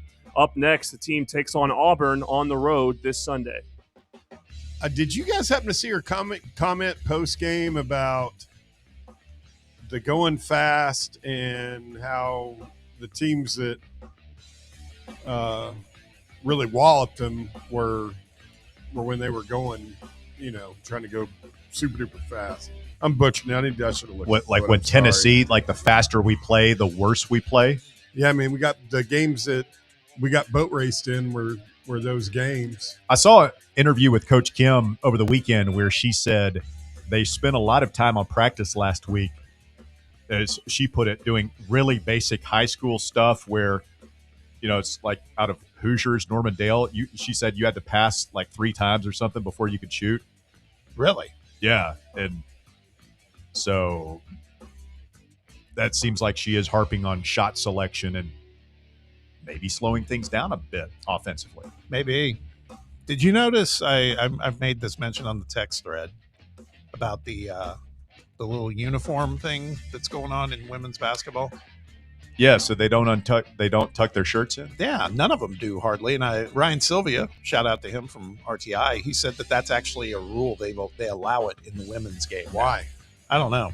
I have no idea. But he said the minute that happened, he goes, about 90% of the players have their jerseys. Well, up. I was trying to remember, in the 80s, didn't they have uniforms that were specifically, like the shirt was designed to be untucked? It had like a trim on the bottom. They were like fitted to be worn untucked. I remember specifically Louisiana Tech. Yes. The Texters, the Lady Texters. They had the short sleeve uniforms as well. And then, well, not for I want to say the Lady Vols did too. The men's game, Marquette did that. Remember Marquette used to have some funky uniforms. They had the ones. They still do, and now they've got their court to match it. I was watching some of them over the weekend. I like their vibe up there. Yep. Who started the T-shirt in the men's? Is that Mullins or Patrick Ewing? Or Ewing, yeah, the gray T-shirt. Yep.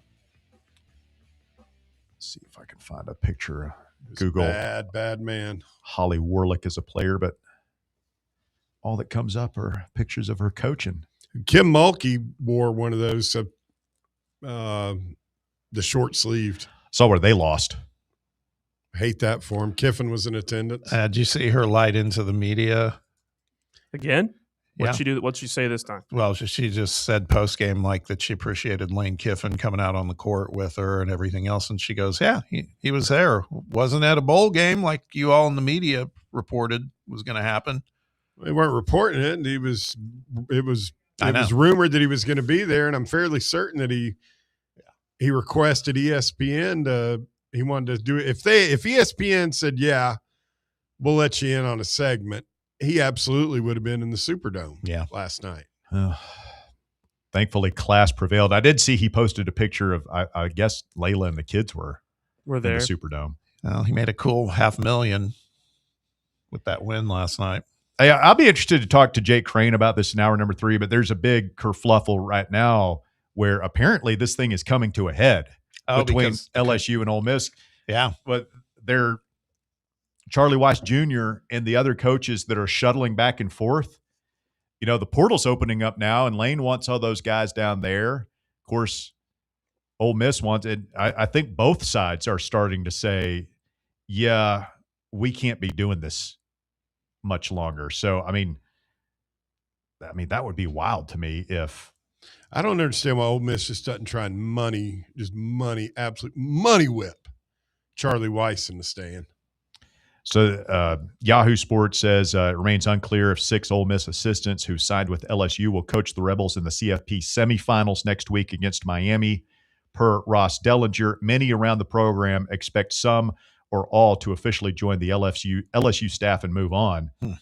Matt Moscana down at ESPN Baton Rouge, who does a radio show down there, says that an LSU source told him sustaining this much longer was, quote, not realistic. Keith Carter, the Ole Miss AD, seemed to echo that with his ambiguous comments to Ross after the Sugar Bowl. Also noteworthy, Ole Miss is preparing a tampering allegation claim against LSU. Hard to justify that when you're allowing their coaches in your facility. There's just a lot going on between Ole Miss and LSU right now. I don't know where I heard this, so take it with a grain of salt, but that basically that all those guys that are heading to LSU, they aren't in meetings with any of the players. There's always somebody that's an Ole Miss staffer to in the room. Chaperone those coaches. That's wild. That's wild. Bob, you asked me during the break, has Cignetti surpassed Kirby as the best coach in the game? Yeah, I just think, I know it's a small sample size, but still in the 2 years, what he's done is pretty unbelievable. If they happen to win this thing, I don't know how you say he's not, I mean, yeah. I mean, if he wins it this year, you would have to say, I mean, he's at the top. I mean, we never talked about Danny Hurley being the best coach in college basketball till he won a ring. Till he won a ring, and he did it kind of out of nowhere. So did it again. Yeah. I don't know, man. He's impressive.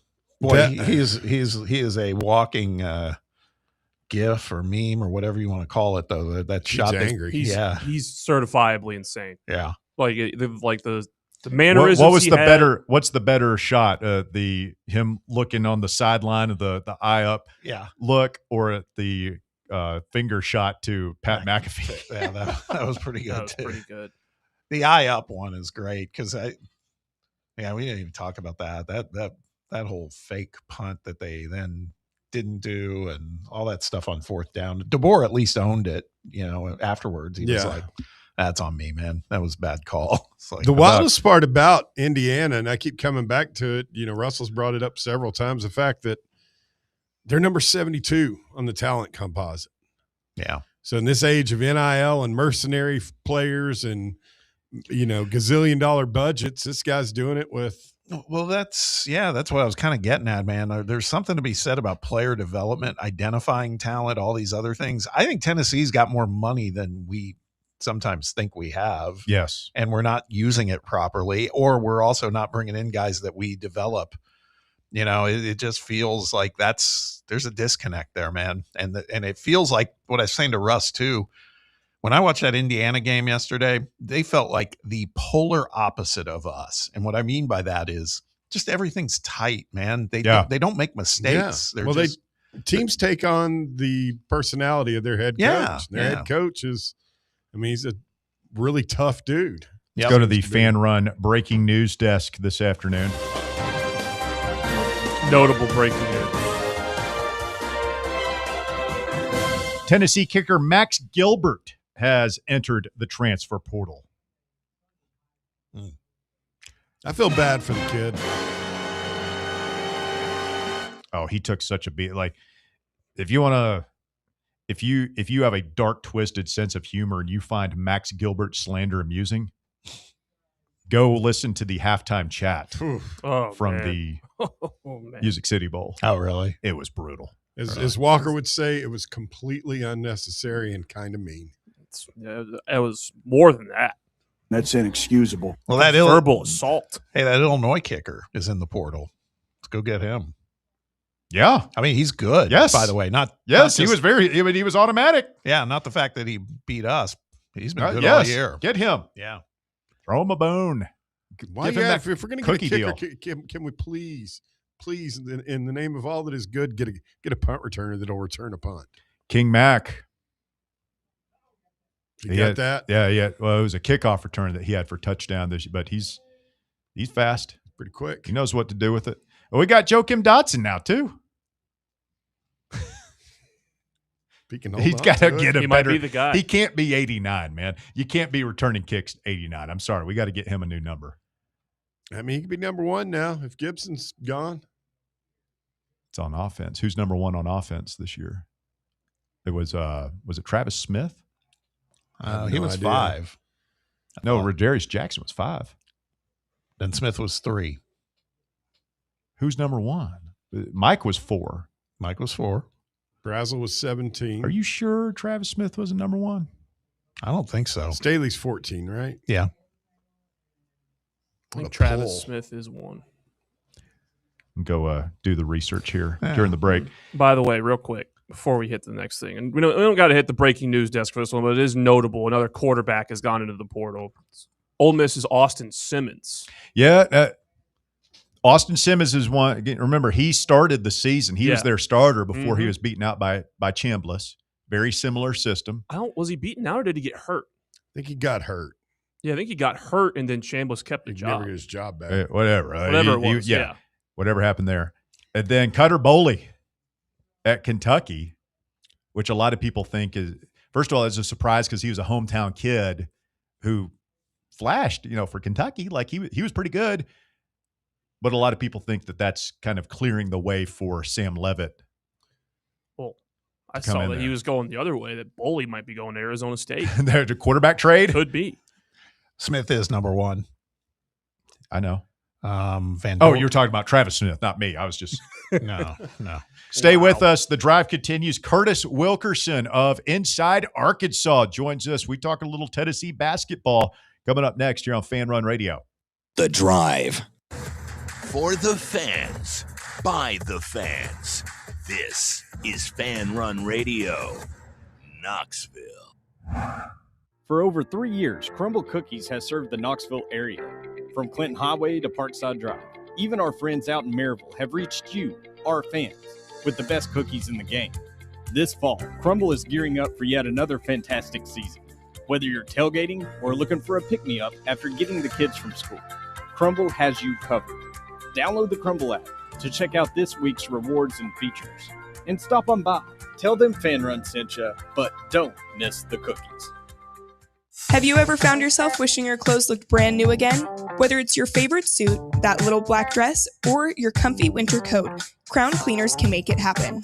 From stubborn stains to delicate fabrics, the expert team at Crown Cleaners uses the latest cleaning technology to ensure your clothes come back looking and feeling fresh. Visit one of their 2 area locations, Kingston Pike on Bearden Hill or South North Shore Drive near Dunkin' Donuts. Online at crowncleaners.com. Crown Cleaners, a tradition of excellence. North Knox Siding and Windows is a complete exterior home improvement company that can help you with all your home exterior needs. If your home needs new siding, windows, doors, gutters, handrails, a deck, or a new roof, then give my friends at North Knox Siding and Windows a call at 865-689-0505. You can also visit their showroom at 5618 North Broadway. Locally owned and operated and proudly serving all of Knoxville and the surrounding areas, North Knox Siding and Windows. Online at northknoxsidingandwindows.com. Blackford Veterinary Surgery Referral specializes in surgeries not regularly performed by your pet's general veterinarian.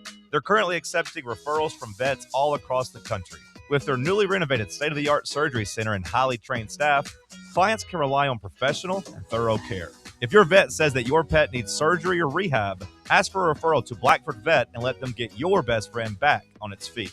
Located conveniently in West Knoxville. For more information, visit blackfordvetsurgery.com.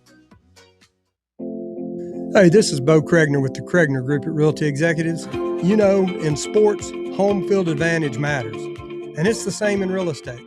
Our team knows every neighborhood, every play that gets you the win, whether you're buying your first home or selling for top dollar. Let's get you in the end zone. Call me today at 865-742-1035 or visit BoKnowsHouses.com. The Kregner Group, walking by faith, serving others. Hi, I'm Jessica Lodgen, one of the hygienists here at Knoxville Smiles. If your children are having sleep or behavioral issues, we have things we can do in modern dentistry that can help not just with their dental health, but also their overall health. Early intervention is the key for younger patients and can avoid costly procedures later in life. If you'd like to learn more, give us a call here at the office and schedule an appointment. 865-539-1776. Or just book online at knoxvillesmiles.com. Smile brighter with Knoxville Smiles.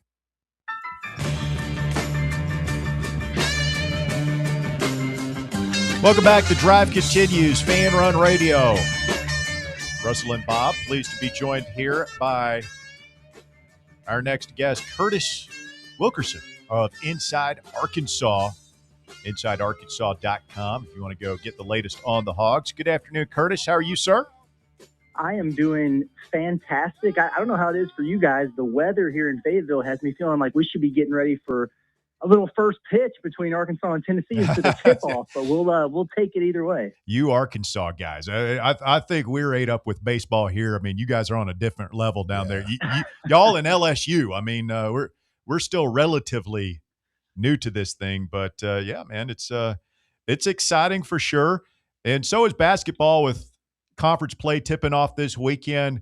Curtis, what kind of atmosphere is Tennessee getting set to walk into tomorrow afternoon?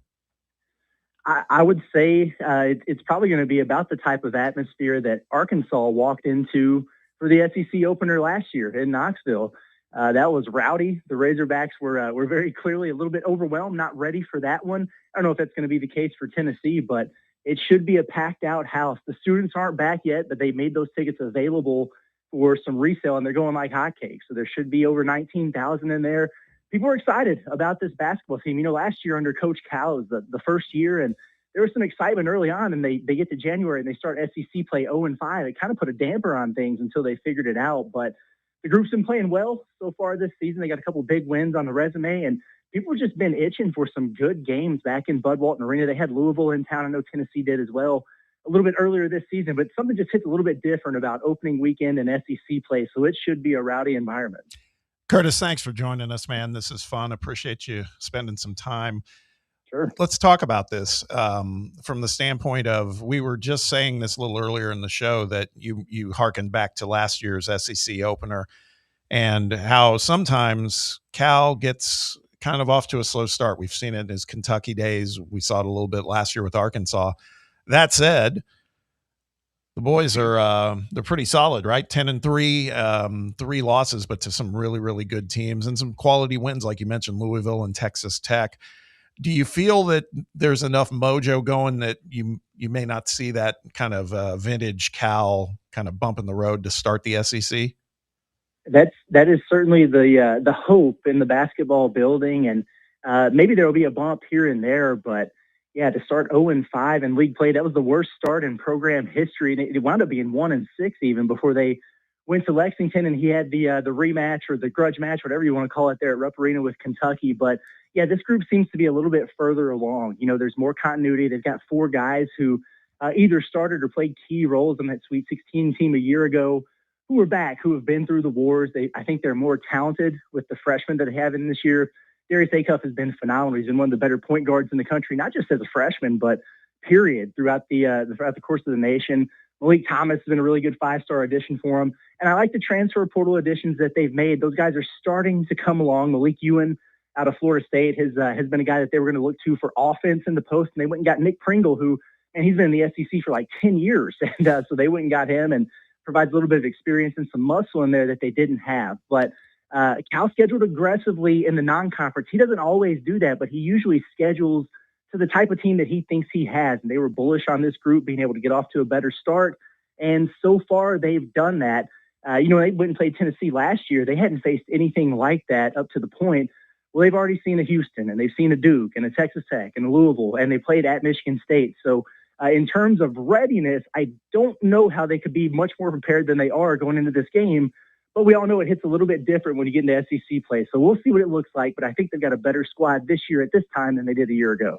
Yeah, Pringle, correct me if I'm wrong. Isn't this his 3rd SEC team he's played for, right? It's unbelievable. Yeah, he started his career at Wofford, and then he had 2 years in that Final Four run at Alabama. He's at South Carolina last year, and now he's at Arkansas. He's been making the rounds for sure. Talking with Curtis Wilkerson inside Arkansas this afternoon here on the show.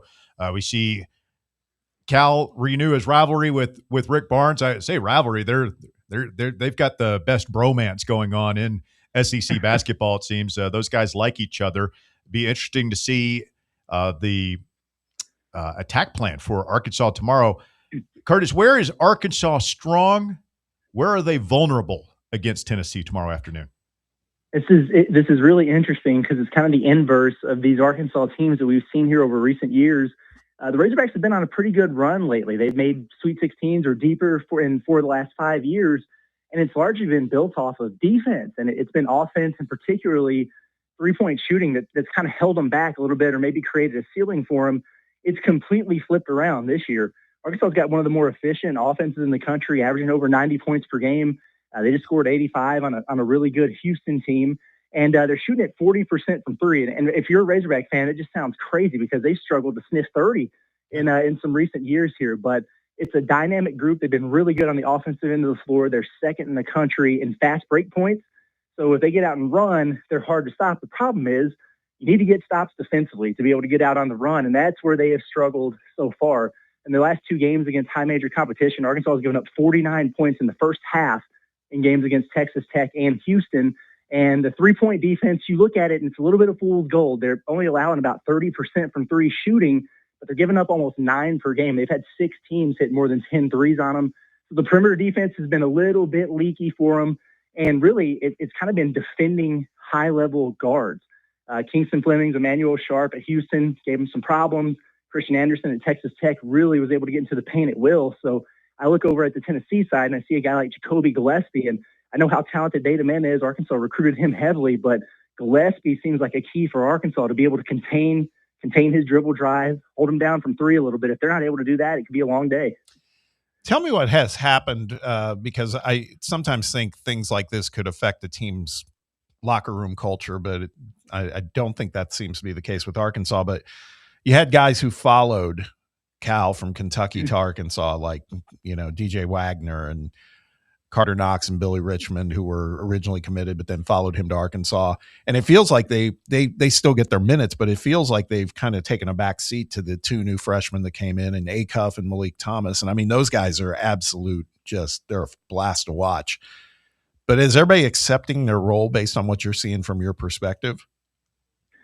Surprisingly so. And accepting, I think, is the key word. And it is an interesting dynamic. You're absolutely right about that. These four guys that, return off this team that had a special run at the end of last season were kind of expected to be, the leaders of the team and obviously play huge roles. And they're still very, very important, and they've still got the experience factor. And they have accepted lesser roles on this basketball team for the sake of winning. John Calipari always talks about losing yourself within the team, and it's easier said than done. So far, you've seen that. So accepting, yes, they've absolutely been doing that. You don't see a lot of, pouting or bad body language or freezing guys out or anything like that on the floor. But thriving in those roles has been a little bit of a different conversation. Carter Knox, for example, a guy who, tested the NBA draft waters and probably would have been selected, but opted to come back for his sophomore season. A lot of people thought he might be Arkansas's best player or leading scorer. He's been pretty inconsistent. He's trying to figure out his role on this team. Not quite there yet. DJ Wagner struggled early in the season. He's really picked up lately. He's been looking good the last few weeks. Maybe he's starting to settle in some. So you have some guys who are a little bit up and down right now. Trevin Brazile playing some of the best basketball of his career. Billy Richmond, he's just a guy that he goes out there on the floor and he goes 100 miles an hour no matter what the situation is. But they're still trying to put all the pieces together. It's interesting that this Arkansas team has had a relatively good amount of success so far without all of their guys firing on the same cylinders at once. Curtis Wilkerson, our guest. He's with InsideArkansas.com.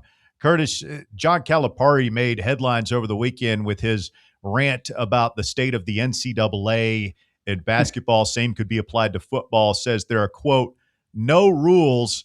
And I watched the whole 5-6 minute thing, however long it was, and we talked about it a little bit on the show. And I think most of the University of College athletics fans are kind of in Cal's corner here and think that he got a lot of it right. What kind of feedback has that gotten down in Arkansas?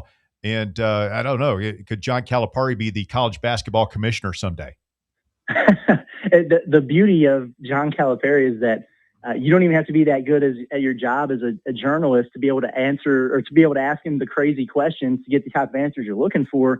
No matter what you say to him, he's going to speak on whatever's on his mind. And he certainly did that the other night. It's so funny because he loves to get on his soapbox and really go on these deep dive rants on certain issues with the game. And he always raps with, but nobody listens to me.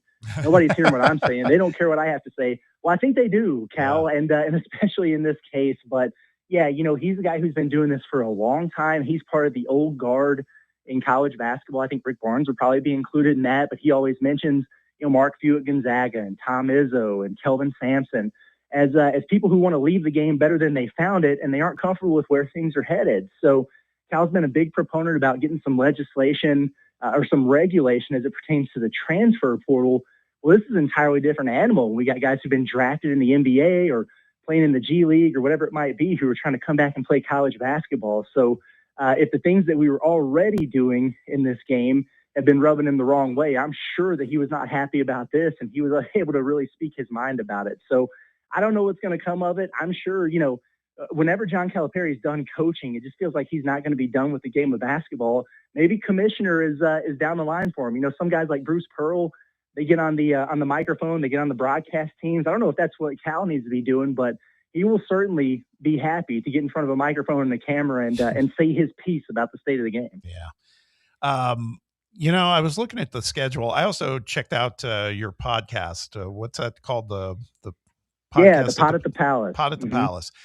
And you talked about this game with Tennessee this weekend, and you were sizing up the Arkansas schedule too. And you talked about the concept of can Arkansas win out at home in conference play? And I want to get your take on your rationale behind the pick for that Tennessee game. But my other question to you, I think what's really telling when you look at this SEC schedule, first of all, I don't think the SEC looks quite as tough as it was last year. It's still going to be very good. But also it's about who do you play twice, right? And for Arkansas, if I'm looking correctly, it's LSU, Auburn, and Missouri. And I think I think that could be an advantage for you guys from the perspective. Certainly LSU, I know they have a good record right now, but I'm still not sold on them. Missouri seems they might be a little bit down too. Auburn, Auburn could be Auburn. I just want to get your take on how you feel the road forward on the schedule looks for you guys. It's funny because I'm sure a lot of SEC fan bases feel this way, but as soon as those schedules are released, Razorback fans are going crazy. We've been robbed. Greg Sankey hates us, whatever it might be. And Arkansas always feels like it gets the short end of the stick. And maybe there's some truth to that in football, but I would tend to agree. I think this is a basketball schedule that lines up fairly favorable for the Razorbacks. A lot of their toughest games are at home. You mentioned the 3 home and home opponents that they have. Coming into the year, you were thinking, well, Missouri's probably an NCAA tournament team. Yeah, they look a little shaky right now. Right. LSU, I'm with you, better than advertised, but maybe I'm not quite sold on that non-conference slate just yet. And then Auburn, as soon as Bruce Pearl left, that made them more vulnerable than they normally are. But I do think it shapes up well. I think the road schedule is more manageable than it typically is. Now, they got some tough ones. They've got to go to Auburn. The jungle is difficult. They got to go to Alabama and Florida, but you avoid a trip to Tennessee, for example. You avoid a trip to Rupp Arena. So it is a schedule that lines up nicely for Arkansas. You would hope that they take care of business at home. They're usually really solid there, although they did lose 4 games at Bud Walton Arena last season. So we'll see if they restore order. But this feels like a year, and I agree that I don't think the league is quite as deep as it was, still very good, that Arkansas should be able to rack up some wins. 3 straight years, as good as this program has been, they've had losing records in SEC play. They've been 7-17 in the last 3 years in January, so getting off to a good start is going to be important for them. Hey, Curtis, last thing for me here. You brought up baseball. What about football? New coach for the Hogs, Ryan Silverfield. I know that was met with, I guess, mixed reaction from Arkansas fans now that he's had a chance to, I don't know if settle in, if you can settle in just 2 weeks or whatever it's been, but he's at least got his staff filled out and getting into the portal. How are things going down there in the early days for Ryan Silverfield? Yeah, certainly feeling a little bit better about it now than when it was announced. That was, I think it was a surprise for Razorback fans, and there were a lot of folks who were, I think, rightfully holding on to the hope that they would go out and get a splashy name or a big time hire with a lot of success at a high level or in the SEC. I don't know that was ever really realistic and in the cards for Arkansas. I think throughout the course of the process, they were pretty zeroed in on guys like Silverfield and Eric Morris, who's at Oklahoma State now, and Alex Golish, who went to Auburn. So I think they wound up landing in the right space. But yeah, people were not happy about that when it happened. They had a little protest. It wasn't anything crazy, but they had people out there at the athletic facilities with the bags over their heads, and they were upset about it. But he's done a lot of the right things that he's needed to do so far since he took the job. He's got the fan base fired up. He's bringing some energy, which is something I think the program has lacked at the top the last few years. That's a little bit refreshing. I like the staff that he's put together. A lot of SEC experience, some familiar names, some NFL guys. They said they were going to put more resources into their support staff, into their coaching staff, and they've done that so far. And you're right, the portal is going to be a big deal here for Arkansas. There's a lot of turnover on this roster. They've said that they've got a bigger financial commitment to the football program. That's the biggest thing because they've been lacking so far behind when it comes to NIL and things like that. Are they going to be able to close that gap? This is where you really start to find out. It's one thing where you can spend some more cash on your support staff and your coaching and your analytics. You got to go out there and get the dudes. And so we're going to see what it looks like in the portal. They got a lot of visits lined up so far, some good players that they're in on who have good visit lists and offer lists. So that's encouraging. Now you got to close the deal and wind up getting some of these guys. But it is exciting. It's a fresh start and a clean slate, and I think that's exactly what this program needed. Okay, back to basketball. Of course, we know you're you're like us. You got your team you're covering and following, but who do you like tomorrow at Bud Walton? It's so funny. You said you checked out the show, and I've been back and forth on this. I went through the game by game predictions for the SEC, and I took Tennessee. And my rationale behind that was I feel like Arkansas, as talented as they are with the type of home court advantage they could have, they should win out at home in the SEC. But they've been in that case a few times, and they haven't been able to do it. They always find a loss here or there, and they haven't gone undefeated since the Nolan Richardson days. So it's been a while since they've done that at home. So I went and looked at the home schedule, and I said, all right, well, where am I going to pick a loss? Well, Auburn doesn't look as good as they did before. I'm certainly not going to pick Kentucky with John Calipari as Arkansas's head coach. I'll get run out of town if I do that.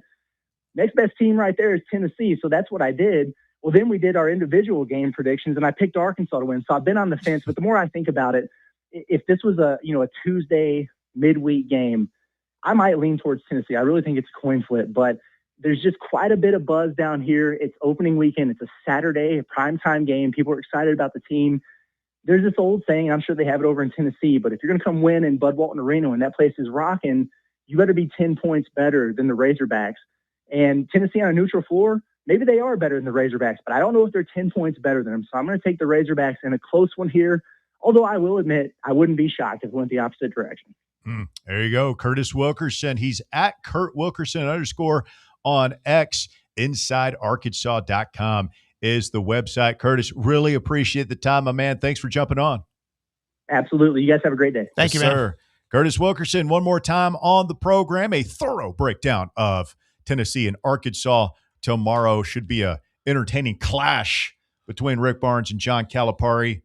We'll get back into it when we continue. Plus, more transfer portal news. I think this stuff is just going to be popping all weekend long, but we'll hit the reset button for those of you just joining. A lot going on in the world of Tennessee football today. You're listening to The Drive. More Fan Run Radio coming up. The Drive. Catch up with all things Fan Run by subscribing to our podcast feed. Like, rate, and download the show from the Fan Run app or wherever you get your podcasts. Bankruptcy, divorce, personal injury. These are just some of the curveballs life can throw at you. Fortunately, East Tennessee has someone to help you work through these problems and recover. The law offices of Jerry R. Givens. If you're in need of legal advice, call today to set up a free, no-obligation consultation.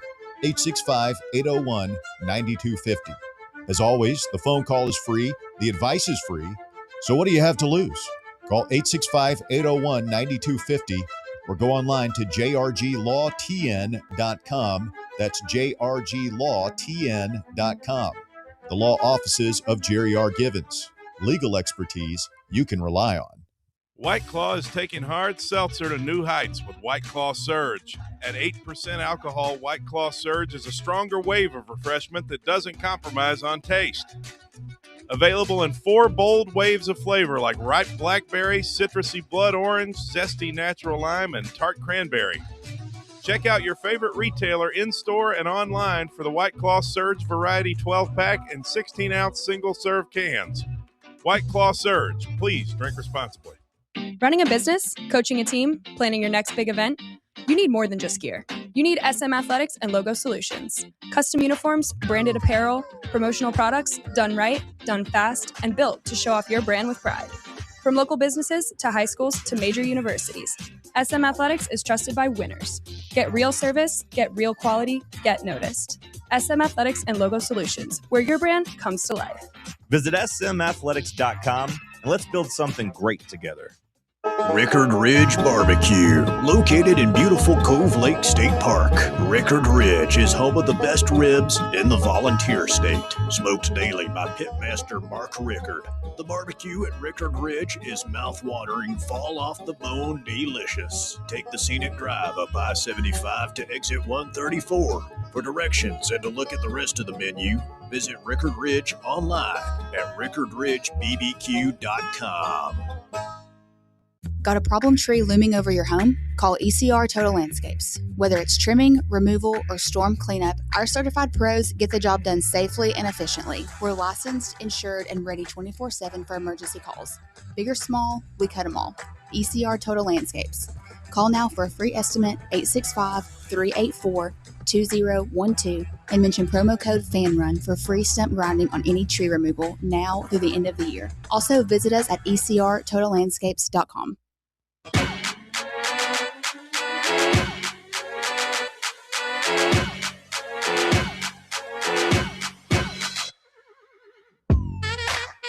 Fan Run Radio, The Drive, first show of 2026.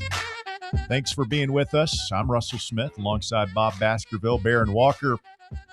Through the glass. Well, what do you think, Bear? Is the best team in college basketball history still got you quaking in your boots? No, not since I was basing the most of that off the Louisville game, and then we did what we did, and then I was like, oh, maybe they aren't so good. I mean, I still think it's not a great way to – you never want to start your season on the road in damn Fayetteville. We all agree on that? No, I agree. I totally agree. Man, you don't want to get off right out of the box, be 0-1 in conference play. So who's their best player? Do they have a – It's Acuff, I think. This really? True freshman. He's already projecting now as a lottery pick. And I mean, it's his team, man. Yeah. That's wild. Yeah. Especially because they've got so many veteran players and a very and guys that have been, I mean, heck, Wagner's been with him since Kentucky for 3 years now. That's right. And I mean, is Carter Knox too? Was he a Kentucky guy? Yeah, he was he might have been a recruit. He and Richmond, I think, were recruits to come to Kentucky, and then they followed him to Arkansas.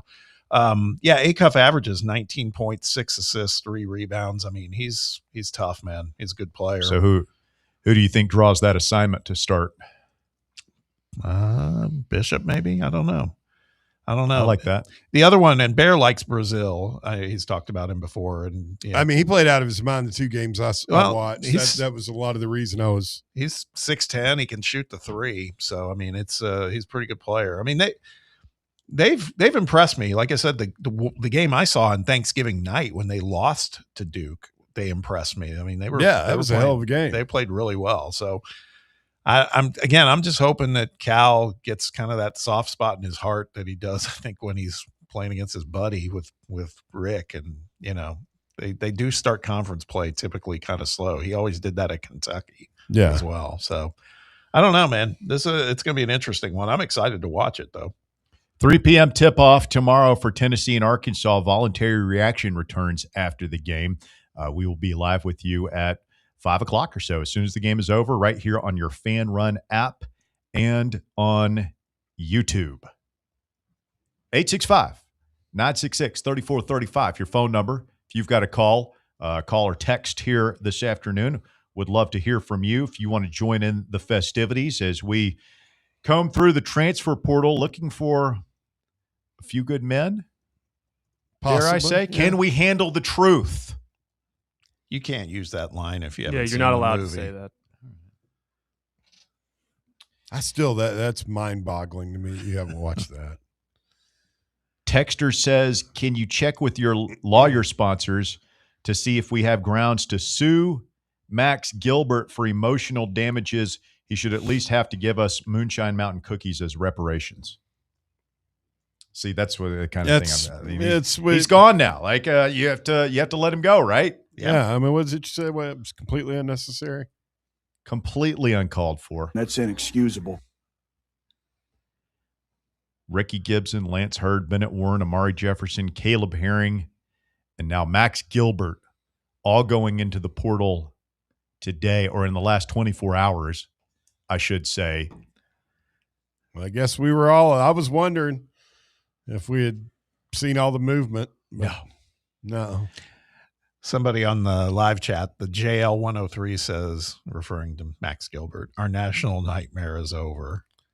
Golly, guys. I mean, I was surprised Jamie didn't say anything about poor Willie Moe on the way out the door. Is he the most maligned kicker in Tennessee football history? I mean, you go back to Chris Burke. Now, I know the old heads will remember. Was it Chris Burke? Greg Burke. Berkey. Who was Chris Burke? The baseball player. Played for the Astros. Friend of the show. Greg Burke donked one off the upright at Auburn. Yeah. Somebody hit him in the helmet with a Gatorade bottle as he walked off the field. Yeah. Who was it that? And then hold on, and go then ahead. he had his kick blocked against Alabama that resulted in that rolled like 50 yards the other way. Yeah, and they kicked a field goal and beat Yeah. us. Will Hoyt, but Will Hoyt had the magical moment against Florida. After missing the extra point to put us in the position where, do you not remember that? Yes, I remember. I mean, it made it better. Better, if you call that better. It did.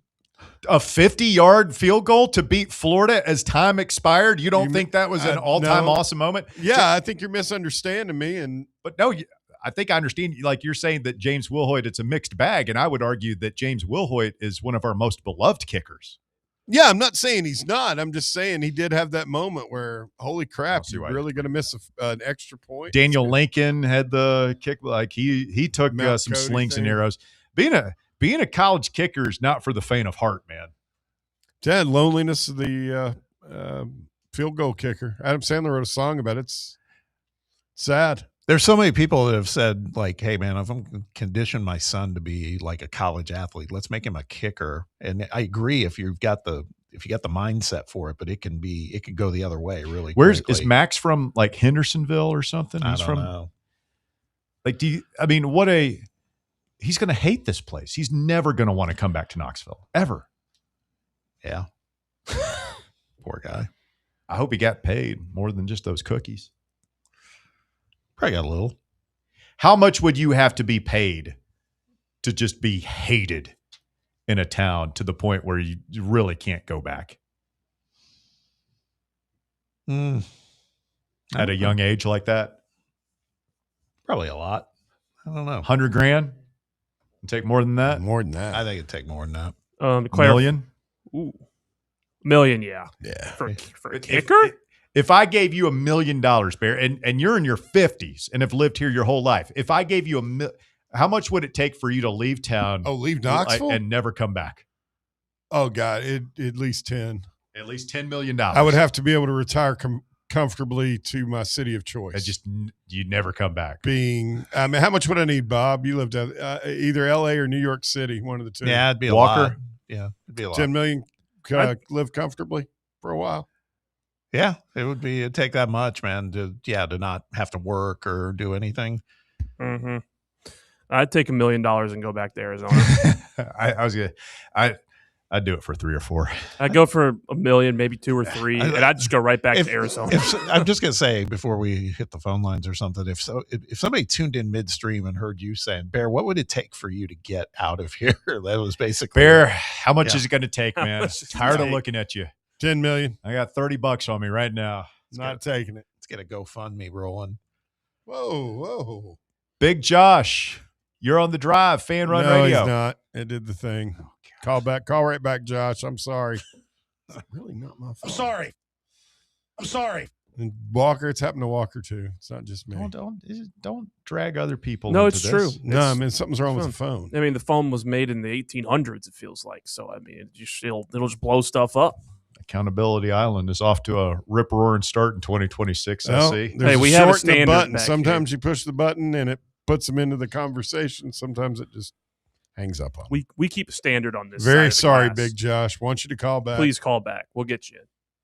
Looking forward to hearing from you. Okay, we get you're very sorry.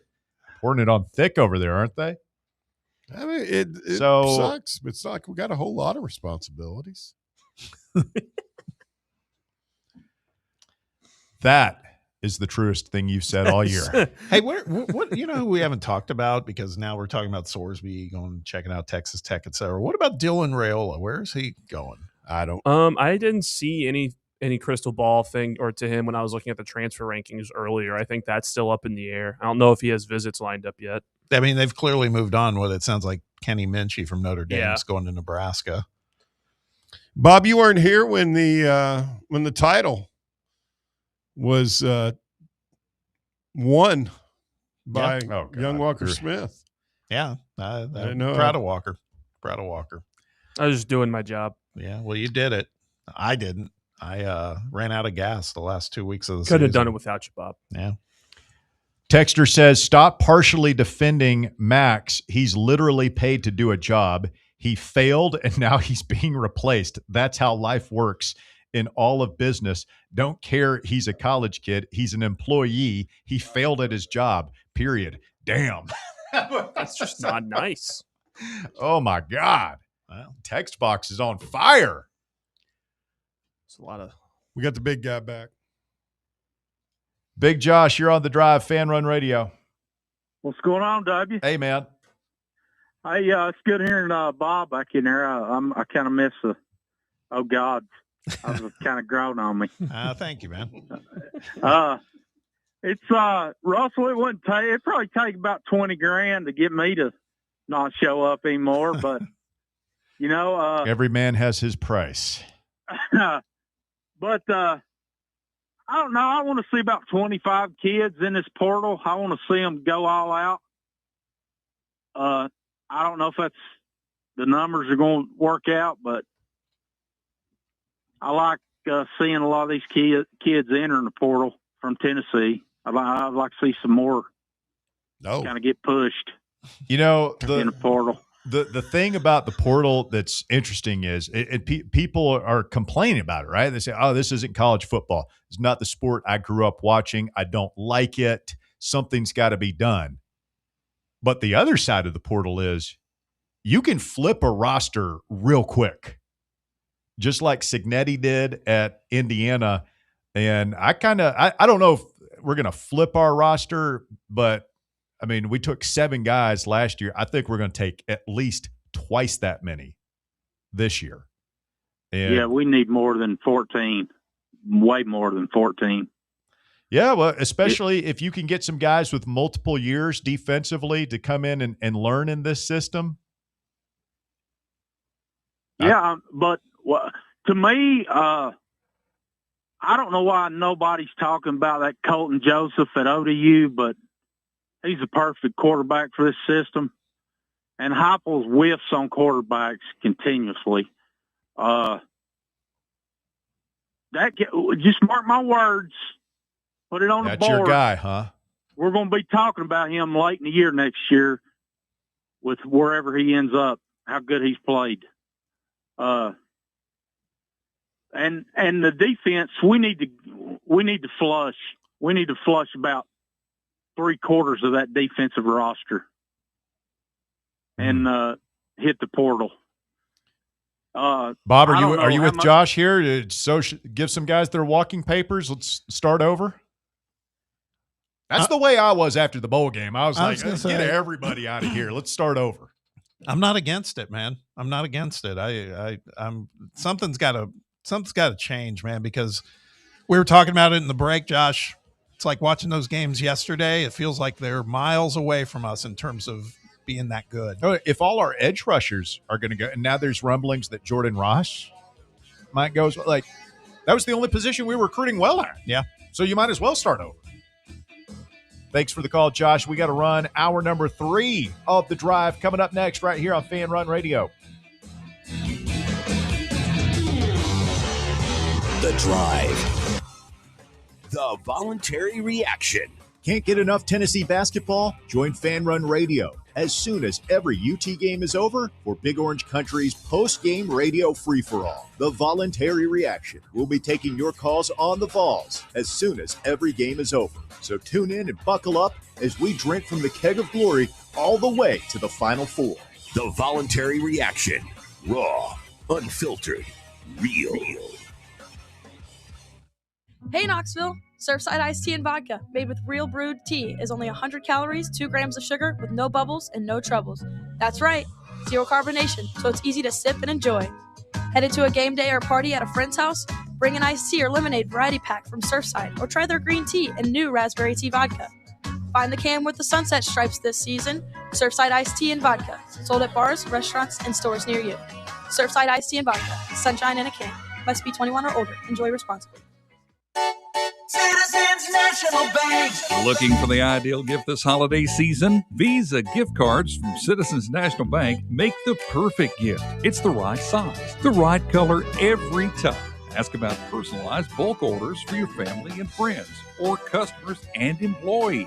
For more information, call or stop by today. Citizens National Bank.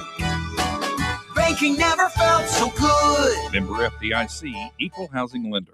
Matlock Tire Service and Auto Repair wants to make sure your vehicle is as ready as you are. The last thing you want to do is spend your time on the side of the road waiting on a tow truck.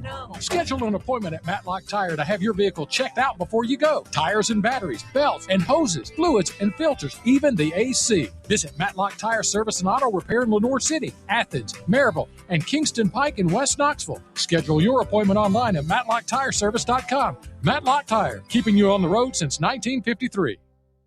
At Knoxville Insurance Group, they understand the challenges many consumers face when searching for insurance coverage. That's why whether it's for you, your family, or your business, they create a coverage plan specifically for your unique needs. Knoxville Insurance Group is an independent firm, which means they aren't beholden to just one insurance company. They search multiple companies, acting as your negotiator to find you the best possible policy and price.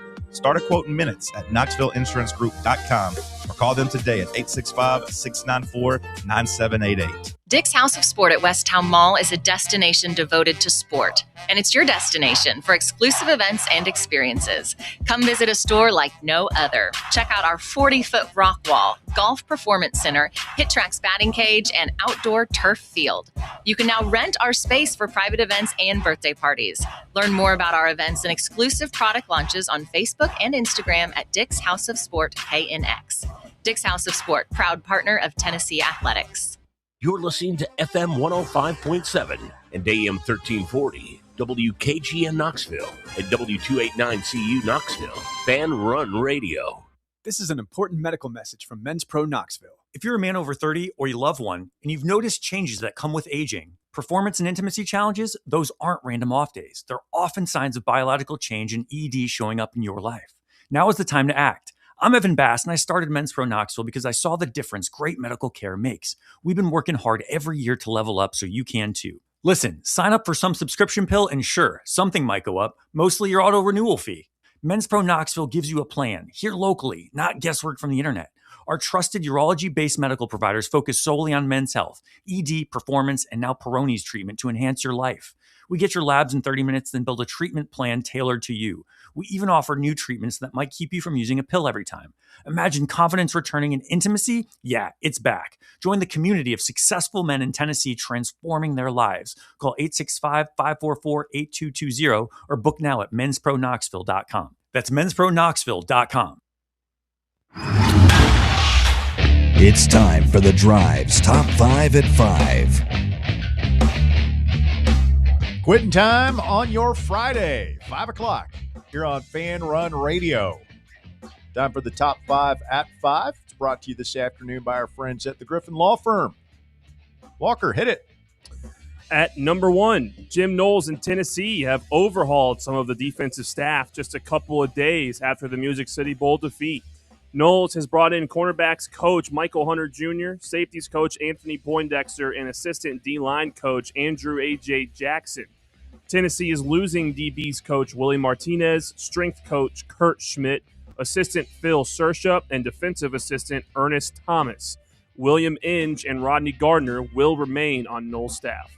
Wonder how many years Willie Martinez coached here altogether over the years. 5 plus whatever he was here with. Was a year, all 5 years of Butch? 10? It's a lot of time. Are we going to call Andrew A.J. Jackson Old Hickory? Old Hickory? Sure. AJ, I think we have to. Pretty clever. Cool pretty nickname, good. It would Old be pretty Hickory. cool. Is he going to put, that was Andrew Jackson's, that was the president's nickname. President's nickname. You know that, Bear?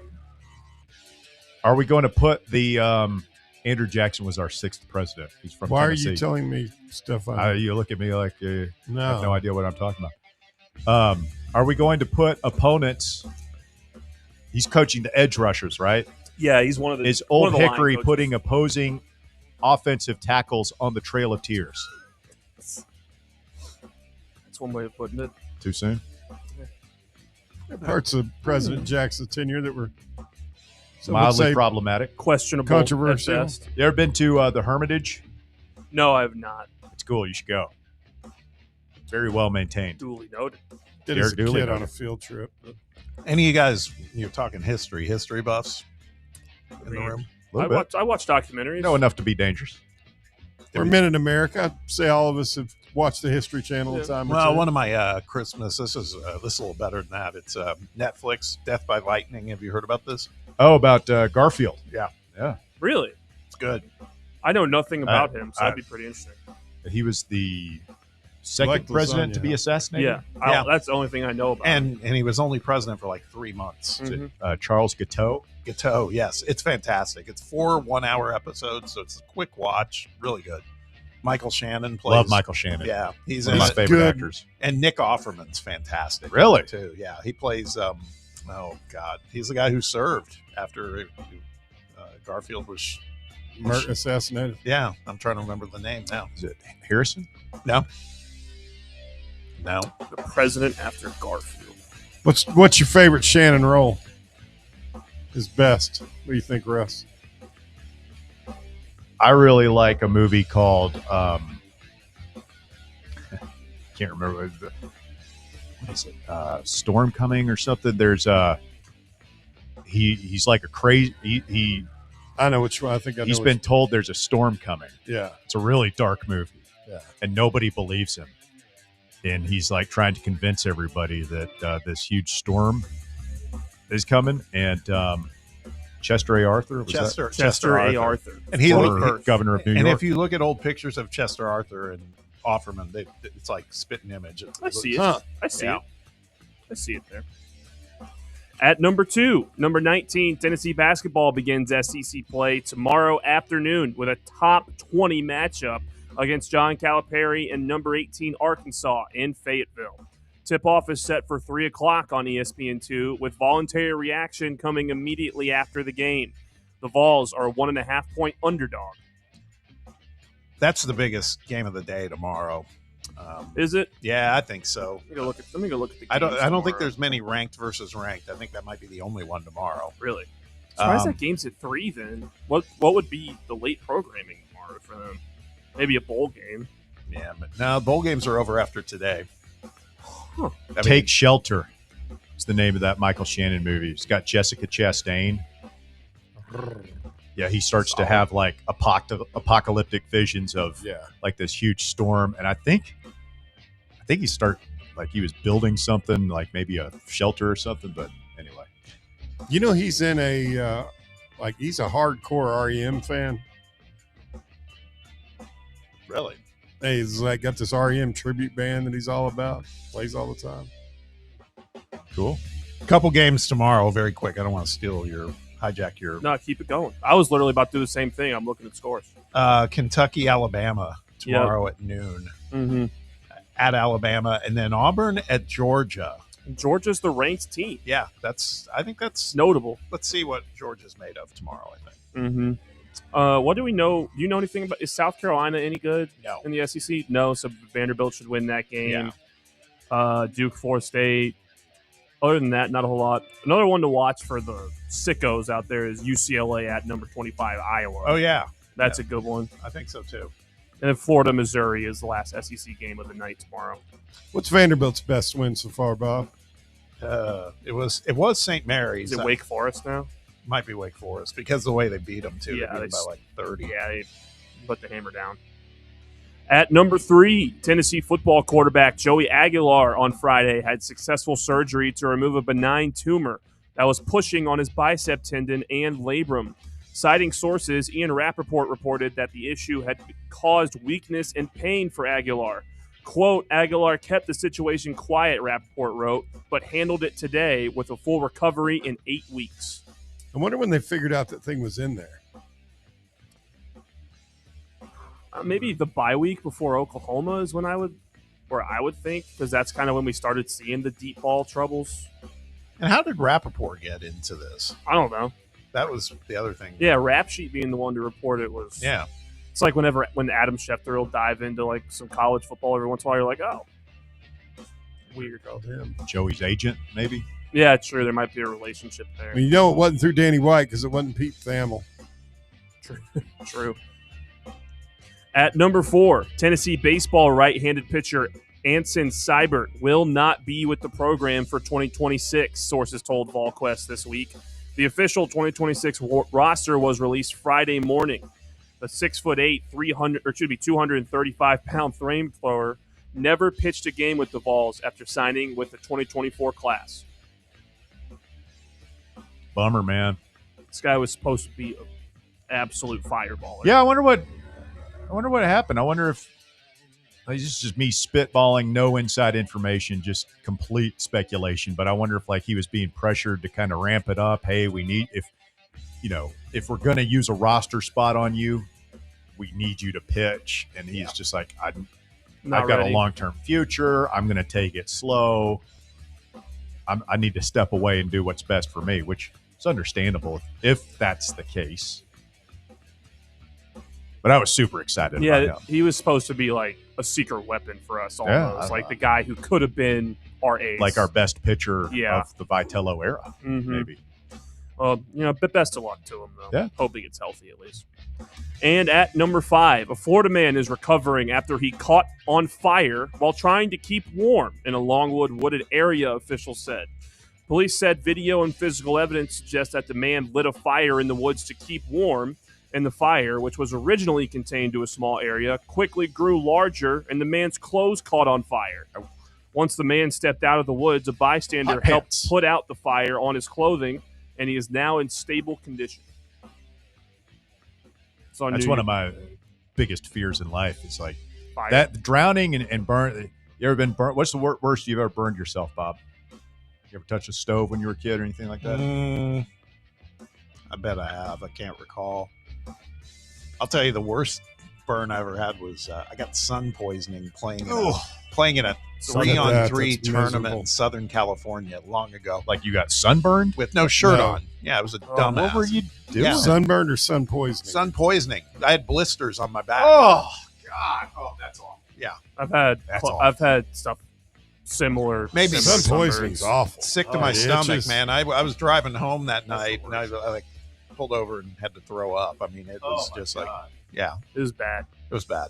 That was very stupid. Very stupid. That's the worst thing about being sunburned is when you realize you're going to be burned and there's nothing you can do. It's done. It's like that night you're like, oh man, I got burned, and you're just slowly seeing how bad. Well, it is. You're not even hurting that bad yet, but you're just like, I'm such an idiot. Why did I do that? I am a moron. I blistered up the next day on my back shoulder. It was just ignorant beyond words. Oh yeah, I had when I was really little. We would go down to Florida, go to the beach every year. I think I was like 8 or 9, and I had just learned how to fish off the beach. So I put sunscreen on everywhere except for my legs, and probably stood out there for 5 or 6 hours just fishing off the beach. And I got so badly sunburned, I could barely walk the next day. So sunburns were your worst burns? No, I was thinking more like a year or two ago. For those, I was burning up a bunch of brush in my backyard, and a stick had fallen out of the fire. No, and I just grabbed it because it was up, it wasn't burnt, but the underside of it was burned. And I picked it up, and just, oh my God, it was one of those burns where you stand with your hand under the cold water for 5 minutes. You're like, okay, I think that's manageable. Go on with your life. Nope. A minute into it, no, it's not good. It's not manageable at all. It's not manageable. No. This is awful. Yeah. No. I got burnt in a 900-degree pizza oven or 800-degree pizza oven. Sounds bad. Touch the stone. You stick at that temp. They're not the worst burns ever, but there's nothing more annoying and inconvenient than burning your mouth trying to eat something that's right out. When you get a burn on the inside of your lip, it's just annoying for a whole week. I told you I had those cinnamon buttons, and I used to love Fireballs, just the candies. Mm-hmm. But I had a couple of those cinnamon buttons, and they didn't hurt, but it rubbed my tongue raw to where it's just like sandpaper for the next day or so. And I'm like, that was not worth it. No, no. The 10 minutes of pleasure I got from those cinnamon buttons are not worth 48 hours of not being able to taste anything. Not even a little bit. Bad decision. All right. Thank you, Walker. That is the top 5 at 5. It's brought to you by the Griffin Law Firm. Want to thank Marshall Griffin and all the folks at GriffinLawDefense.com for their support of the voluntary reaction. Reminder, we are back with you for basketball voluntary reaction tomorrow. And if you are in the government, either as a military member or you work at a federal agency like the DOE, the FBI, the FCC, DOD, anything like that, and you find yourself subject to adverse action by your employer, you might not know it, but you do have legal recourse. GriffinLawDefense.com is your one-stop shop to find out more. You can give them a call there, set up a free consultation with Marshall Griffin and his team of experienced attorneys. At Griffin Law, your mission is their mission. Remember, remain silent. Request counsel. Call Griffin Law online at GriffinLawDefense.com. Setting up a big third and final hour of the show. We got Jake Crane scheduled to join us here in just a few moments. On threes, Jake Crane. Yes. Talk all things college football with him. This is this is pretty interesting. Talking about college football. Have you seen this story about, by way of the Rose Bowl win yesterday, Curt Cignetti triggers a good faith market review, which is a clause in his contract that now means he will be entitled to another merit-based raise? He just got extended. Yes, I know. It says here that clause, because of winning yesterday, it should trigger to earn him at least another $1 million after an offseason meeting. I mean, he did absolutely wallop Alabama, gave them their worst loss. And who do you guys think is going to win the national title? If you had to guess. I like Miami. I kind of lean towards Indiana. I like Miami. I think the winner of Indiana-Oregon is going to win it. I kind of like it. I don't know. I would, if they had the same staff, if Kiffin doesn't blow it up. Yeah. I mean, Ole Miss looked really good last night. The one I wasn't going to say was Oregon. They did, but they also made some goofy moves. Like the end of the first half, they goofed up. Yeah, the end of the game, that whole thing with the kick after the safety in 1 second, they goofed that up. They had 1 4th down that they didn't get, and really, like, they owe Kirby a thank you card. Because him going for that 4th down at their own 30 with like 10 minutes left, whatever it was stupid. Supposedly, he said they weren't supposed to. Kirby said they weren't. It's his fault, man. He put him out there on the field. The other thing I would say is that game was such a classic. I felt like the refs just hijacked it at the very end too. But not to mention, did you see the face mask that didn't get called? That was the only one. Like what else? Well, no, at the end, this whole thing about the 1 second. Oh, that was so. That two was Gatorade baths. Yeah, and then they finished it, and then you heard the refs blow the whistles again. They've already doused Golding with Gatorade, and they were saying, we need to go look and see, make sure that it wasn't like a penalty, like an illegal forward pass during the I didn't get the 1 pitchy second. woo part. I mean, it was like, just let it go, man. It's over. Let the game go. This is ridiculous. Kirby is good. Yeah. Golding obviously wants to get out of there. Like when the other team is conceding, Yeah. it's probably time let to it go. let it Just go. let it go. The biggest call they missed wasn't that face mask. Was the hit on The hit on Gunner Stockton. That was textbook. Stockton's tough as hell, man. Oh yeah. Oh, I would have killed one. I mean, I don't know about you guys. I would have died. Yeah, I mean, Probably. He's a tough dude. That was a great game. I wasn't expecting that. I really wasn't. We deserved that game. We needed a good college football playoff game. The others had kind of been okay, like some blowouts in and around. That one, it was worth the wait. I do have to admit, there's something kind of fun seeing Miami with their swag back. Oh yeah, people don't understand. Yeah, you Ray guys. Lewis. A lot of people don't understand. I don't know what to make of their team this year. Like this year's team, man. Miami. Really good defense. Like they've obviously, like their defensive line is maybe one of the better defensive lines in recent college football history. It's the best one left, for sure.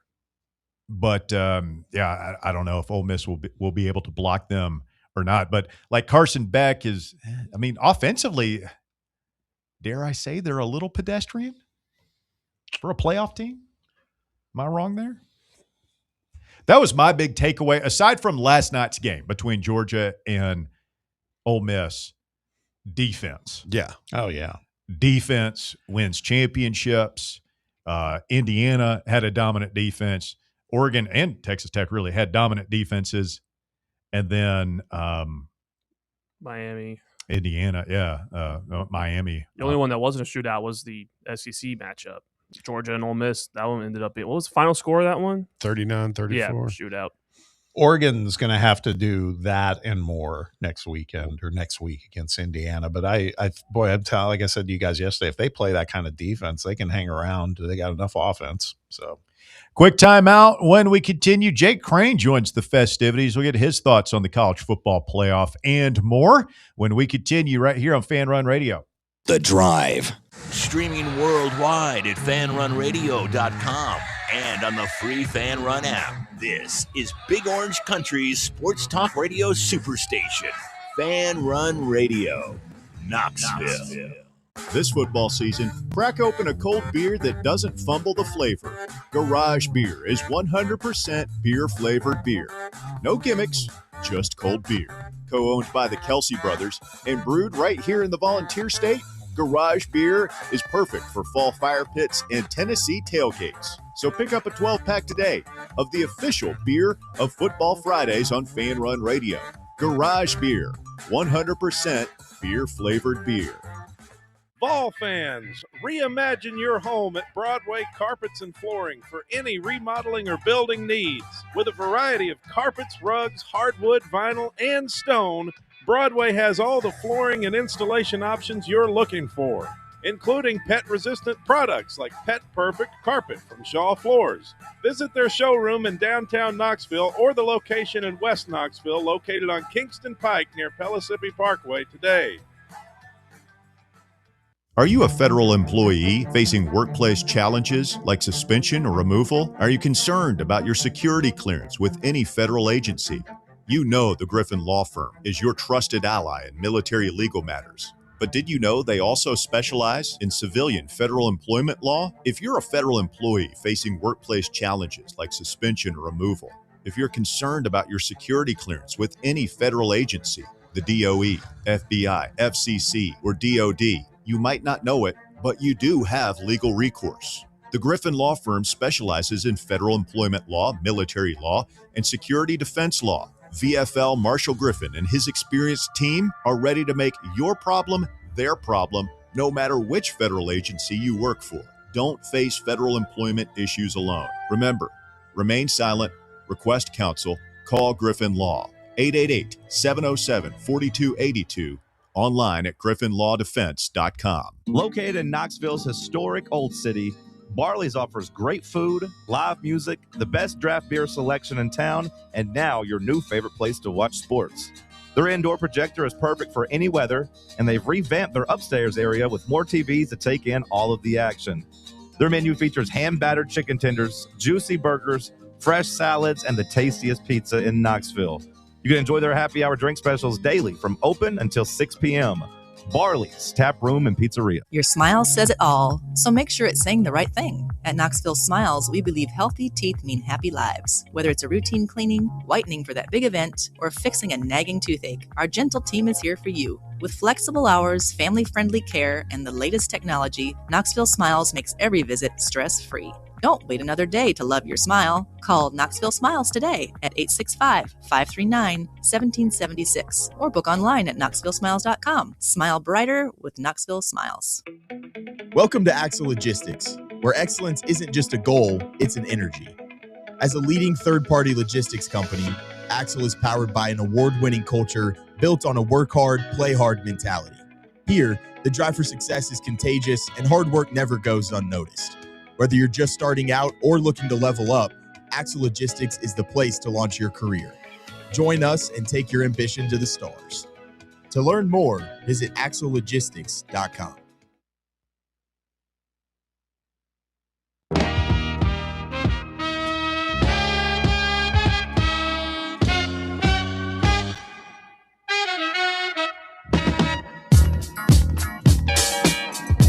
All right, welcome back. It's The Drive on Fan Run Radio. I'm Russell Smith alongside Bob Baskerville. Got Baird Walker through the glass this afternoon, and pleased to be joined by Jake Crane. Oh, it was called Crane & Company. It's now Crane & Cone, and it's moving to On3. Good afternoon, Jake. How are you, sir? Been fantastic. Just excited about the move. I hope everybody had a great Christmas and Happy New Year, and 2026 is upon us. Yes, sir. A new year and a new move for you guys. Congratulations, man. On3 is blowing up, man, taking over the world. Oh, I appreciate it. And again, we're, obviously very grateful and thankful for what the Daily Wire allowed us to do. But a sports show moving to a sports place makes a lot of sense, I think, and a lot of people can understand that. So, yeah, man, just excited. And you find us on the same channel, same feed, all that. So it's a really easy transition, and we're ready to get going.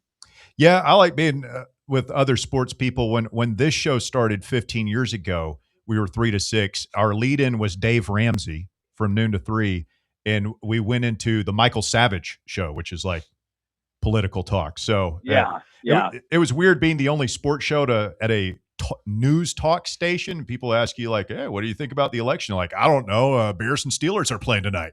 Yeah, they'd be like, yeah, that's exactly right. Like, what do you mean? Like, who's going to be the team captain? Yeah, yeah, I had no idea.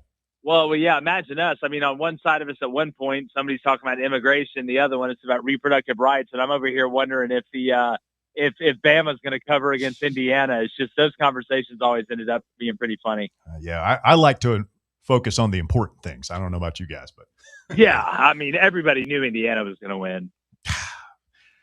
I thought they might win, Jake, but my God, that was... Yeah, look, I actually thought Bama had a fighting chance, to be honest with you. I mean, that, and I said this in our post-game reaction. Indiana, it's amazing. They're not really, the thing they're the most elite at is just being efficient and playing within who they are.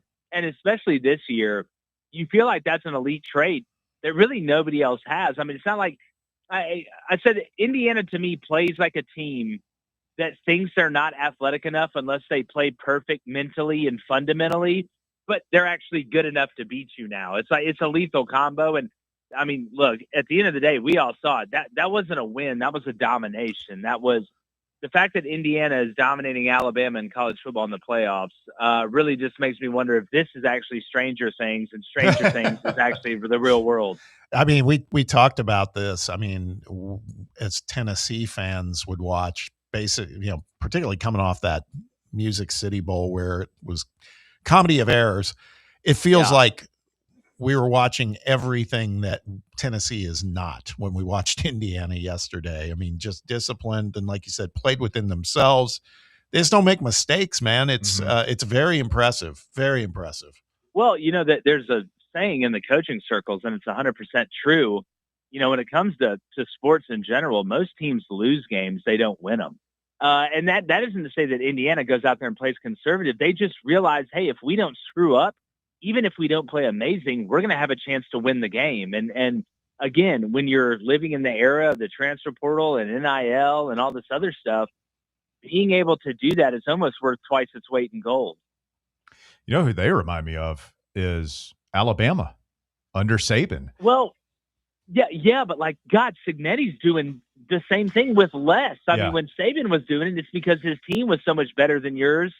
You had no chance at the end of the day. And that's not to say Saban wasn't, an amazing efficiency mongrel. And he was the guy that obviously really paid attention to every detail in the program. But Cignetti's doing this at Indiana in year 2. This isn't Bama with 80 years of tradition and everybody loves it the most. He's doing this at a basketball school with a bunch of exciting whites. I mean, it's the most impressive thing I've seen in coaching in a long time. Has he supplanted?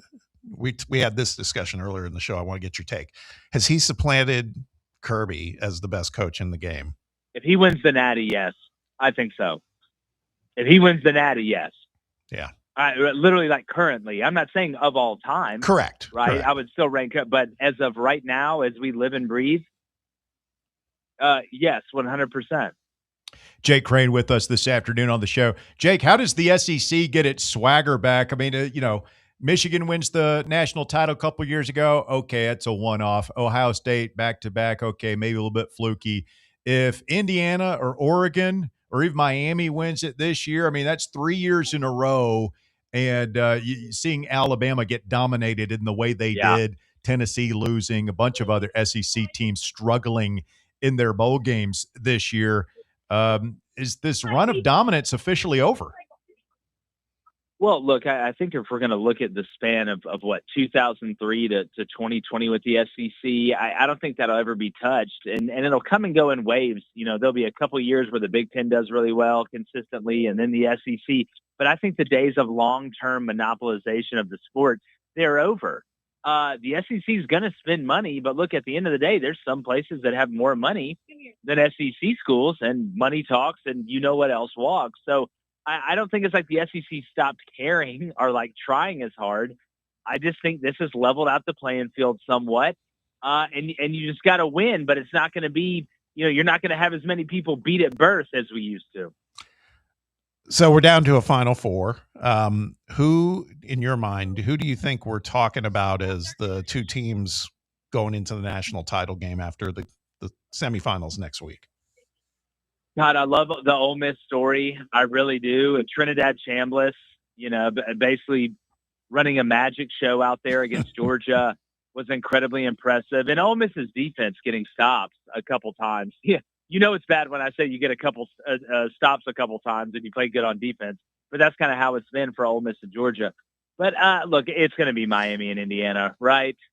Right? Like Oregon, they've done a great job with young players. We've seen this movie before. I don't think Indiana's going to take anything for granted. I just think we're going to end up seeing Miami and Indiana, and I hope we do, because I think those are the two best teams. Which is nuts to say. Yeah. And the distraction point for Ole Miss, I'm sure you've been following the stories today about how this is reaching a boiling point, and LSU wants their coaches to come down there and be LSU coaches. Some of those guys might still want to ride it out with Ole Miss.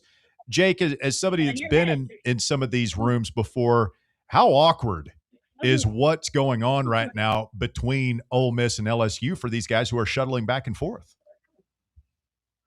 Again, depending on the relationship you have with the guys, it'll dictate that. But look, I think a lot of these, coaches that are on these staffs realize, the real ones know, like, hell yeah. I mean, we're in the Final Four. I would love to stay on and coach. How can you tell me I can't stay on and coach when I can, Charlie Weiss Jr. was at the LSU facility today. Right. That's why the Wright brothers invented planes. Yeah. I think the real ones understand. I think a lot of the fighting back and forth is more administrative and fans, to be honest. Kalen DeBoer, where do you think we obviously know the Bama fan base is probably apoplectic today. I understand that. What does that mean for him next season? Is it immediately hot seat at this point for him? I mean, just given the circumstance, I mean, guy's a great coach. coach. Aren't you always on the hot seat? I guess. At Bama, unless you're Saban and you've just, defeated the realm 3 times and they're just whatever. I think that Kalen DeBoer is just always going to be on the hot seat until he wins a national championship. And then that next year, he won't be on the hot seat for at least a couple games, right? They'll give him a little bit of grace. But at Alabama, that's the thing. The seat warmer's always on, even in the summer. Is it the same thing at Auburn? I've seen some fans down there, some back and forth about Golish and maybe stumbling out of the gates. And I'm sitting there. It's been 2 weeks, man. Can we let him unpack his boxes first before we start casting judgment here? I've never seen a fan base want a team full of 5 and 7 guys more in my life. It's amazing. It reminds me of that part on Dodgeball at the beginning, when the guy's telling him how he can't go back to the high school because he didn't do good in his male cheerleading tryout. And Vince Vaughn's like, man, high school's changed a lot since I was there. That's how I feel about this. What? Listen, I'm not saying nobody's talented. Would I like for Cam Coleman to stay and maybe get immersed in a new culture? Yeah. But, buddy, again, y'all haven't done enough for me to want to keep you. I mean, let's be real. You can have a lot. I've seen teams look at Indiana. They don't have a Cam Coleman. No, they don't. Their best receiver came from JMU, but guess what they're out there doing? Balling and getting it done. They don't care about how many watches or how many pictures in front of cars they're taking just so they can fumble in the Iron Bowl to lose the game. That's why everybody's crying over him. I mean, at the end of the day, the dude made a couple plays in 2 years, and then he picked on the blind kids like Mercer and these other schools. So you want to go over there and try and be a TMZ model, do your thing, buddy. Auburn needs to reset culturally. Get those cats out of here. What you just mentioned about Indiana too, it never was more fitting yesterday that the offensive player of the game was an offensive lineman for Indiana with Pat Coogan winning it. That just blew my mind. That was awesome though. I thought it was great. Look, again, these guys, it's different. Like the team culture there is different. It's just about winning. Yep. And it doesn't matter who gets the credit. And it seems like the team polices itself, which if that's the case, you're cooking with grease, man. I mean, especially nowadays. Is that something that can be replicated elsewhere, or is it a deal where it all starts at the top with Cignetti and there's only one of him? Yeah, it could be replicated. How do you think Cignetti learned to do half the stuff he did? He coached for Saban. So at worst, one of his guys will be able to replicate it, but he's not the only guy to ever do this, and he's not the only guy that can do it. So we've kind of, we didn't really bury the lead. The playoffs are front and center, but today's also transfer portal day, right? It's open and there's a lot of talk. There's some movement, but a lot of talk. And I noticed a post you put out there, the hypothetical of Sam Levitt pairing up with Lane Kiffin. I don't even want to think about that, honestly. Well, here, if you want to get even sicker, if Trinidad Chambliss comes back, I think he's going with Lane. It may not even be Sam. It's funny you said Trinidad Chambliss last night. It was like I felt like I was watching some kid playing beginners level college football 25 with some of the stuff he was doing. No, like to me, he looked like a bigger version of Kyler Murray. Yeah. That's what he looked like to me. He was out there playing baseball. All right, Jake, last thing for me. You said you think it'll be Indiana and Miami. Do you have a pick for last man standing in college football this year? I'm going with Indiana. I just got to go with them. The fighting Jimmy Chip Woods. They're just so efficient. They can win in multiple ways. They play complementary football. They're balanced on both sides of the ball. A lot of people don't talk about defensive balance as well. They don't just have to pressure too much. They can't just sit back because they're not good at pressuring. It is it's a heck of an operation they got going on over there. So my last question is pretty much business as usual with Crane and Cone, right? Just the same show, just different location, but same thing, just a different name on the mail. Yeah. Does that mean Blaine's just nowhere to be found? Well, look, we think he's going to escape to North Korea at some point in the near future anyway. So we're just kind of waiting on that to happen and then not have to make any changes. That sounds good. All right, Crane and Cone on 3 this year. Jake, really appreciate it, my man. Happy New Year. Thanks for jumping on. Hey, appreciate you guys, and hope everybody has a happy New Year. Yes, sir. Thank you, man. Jake Crane, one more time on the show this afternoon. He likes Indiana. A lot of people do. I'd say after what we saw yesterday, it's tough to not pick against them. But you said, I can't remember, a little bit ago at the beginning of the interview, that's what they reminded me of yesterday was Well, yeah, Bama. I understand. Like they don't have the horses that Saban had. I was talking more from just the eye test. Just the way they don't make mistakes, the way they come at you. It's clean football. Everything, every call is seemingly perfect. The execution is on point. Special teams, everything very buttoned up. Basically, the opposite of what we turned into at the end of this season. Pretty much. So let's get into that. What do we continue? We got one more segment. You want to jump in, speak now, forever hold your peace. 865-966-3435 is your phone number. Final segment of The Drive coming up. The Drive. Can't get enough Fan Run Radio? Download the free Fan Run app and take the best Tennessee sports conversations with you wherever you go. What kind of day is it? It's a White Claw day. Light and refreshing tasting, uniquely cold way filtered. There's an iconic flavor for everyone. Come on, grab a pack. White Claw. Grab life by the claw. Please drink responsibly. Hard seltzer with flavor. White Claw Seltzer Works, Chicago, Illinois. Timeless traditions start with the ones we love and what we bring home for the season. Bring Inward Half home this holiday. Comfort and performance, made for the journeys you take and the memories you make. For quiet moments, or the days you'll remember forever. From performance polos to cozy hoodies, modern apparel for men, women, and kids, there's something for everyone. This holiday, make tradition comfortable. Make it memorable. Make it Inward Half. Where are the best ribs in the Volunteer State? Rickard Ridge. Who has the best barbecue catering packages in East Tennessee? Rickard Ridge. And where is the most beautiful setting to enjoy a meal with family and friends? Rickard Ridge. Rickard Ridge Barbecue. Just a quick ride up I-75, take exit 134, hang a right, and Rickard Ridge is on your left, just inside Cove Lake State Park. Have you ever found yourself wishing your clothes looked brand new again? Whether it's your favorite suit, that little black dress, or your comfy winter coat, Crown Cleaners can make it happen. From stubborn stains to delicate fabrics, the expert team at Crown Cleaners uses the latest cleaning technology to ensure your clothes come back looking and feeling fresh. Visit one of their 2 area locations, Kingston Pike on Bearden Hill or South North Shore Drive near Dunkin' Donuts. Online at crowncleaners.com. Crown Cleaners, a tradition of excellence. Is that old tree in your yard starting to lean a little too much? Branches hanging over your roof? Don't wait until it's too late. Call ECR Total Landscapes today. At ECR Total Landscapes, we specialize in safe, professional tree removal, trimming, and storm damage cleanup. So if you've got trees that need to go, now is the time to give us a call. Plus, we're offering free stump grinding now through the end of the year when you use or mention promo code FANRUN. That's right, free stump grinding for FanRun Radio listeners. At ECR Total Landscapes, we live up to our name by offering total landscape services. In addition to tree cutting, we also offer a wide range of landscape installation services and custom monthly maintenance packages that create stunning outdoor spaces tailored to your vision. Give us a call today to schedule a free estimate at 865-384-2012 or just visit us online at ecrtotallandscapes.com. Yee-haw! I've been hooting and hollering ever since I started betting with the VIP Play app.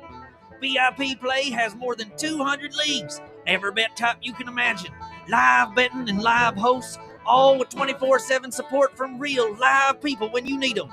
Start betting better with the VIP Play app today. Don't be a better, be a better with VIP Play today. Download VIP Play today or head to VIPPlayApp.com. Make sure you use the promo code FANRUN to take advantage of their welcome bonus and so they know that we sent you. Gambling problem? Call 1-800-8899-789. Must be 21 or older and located in Tennessee to bet.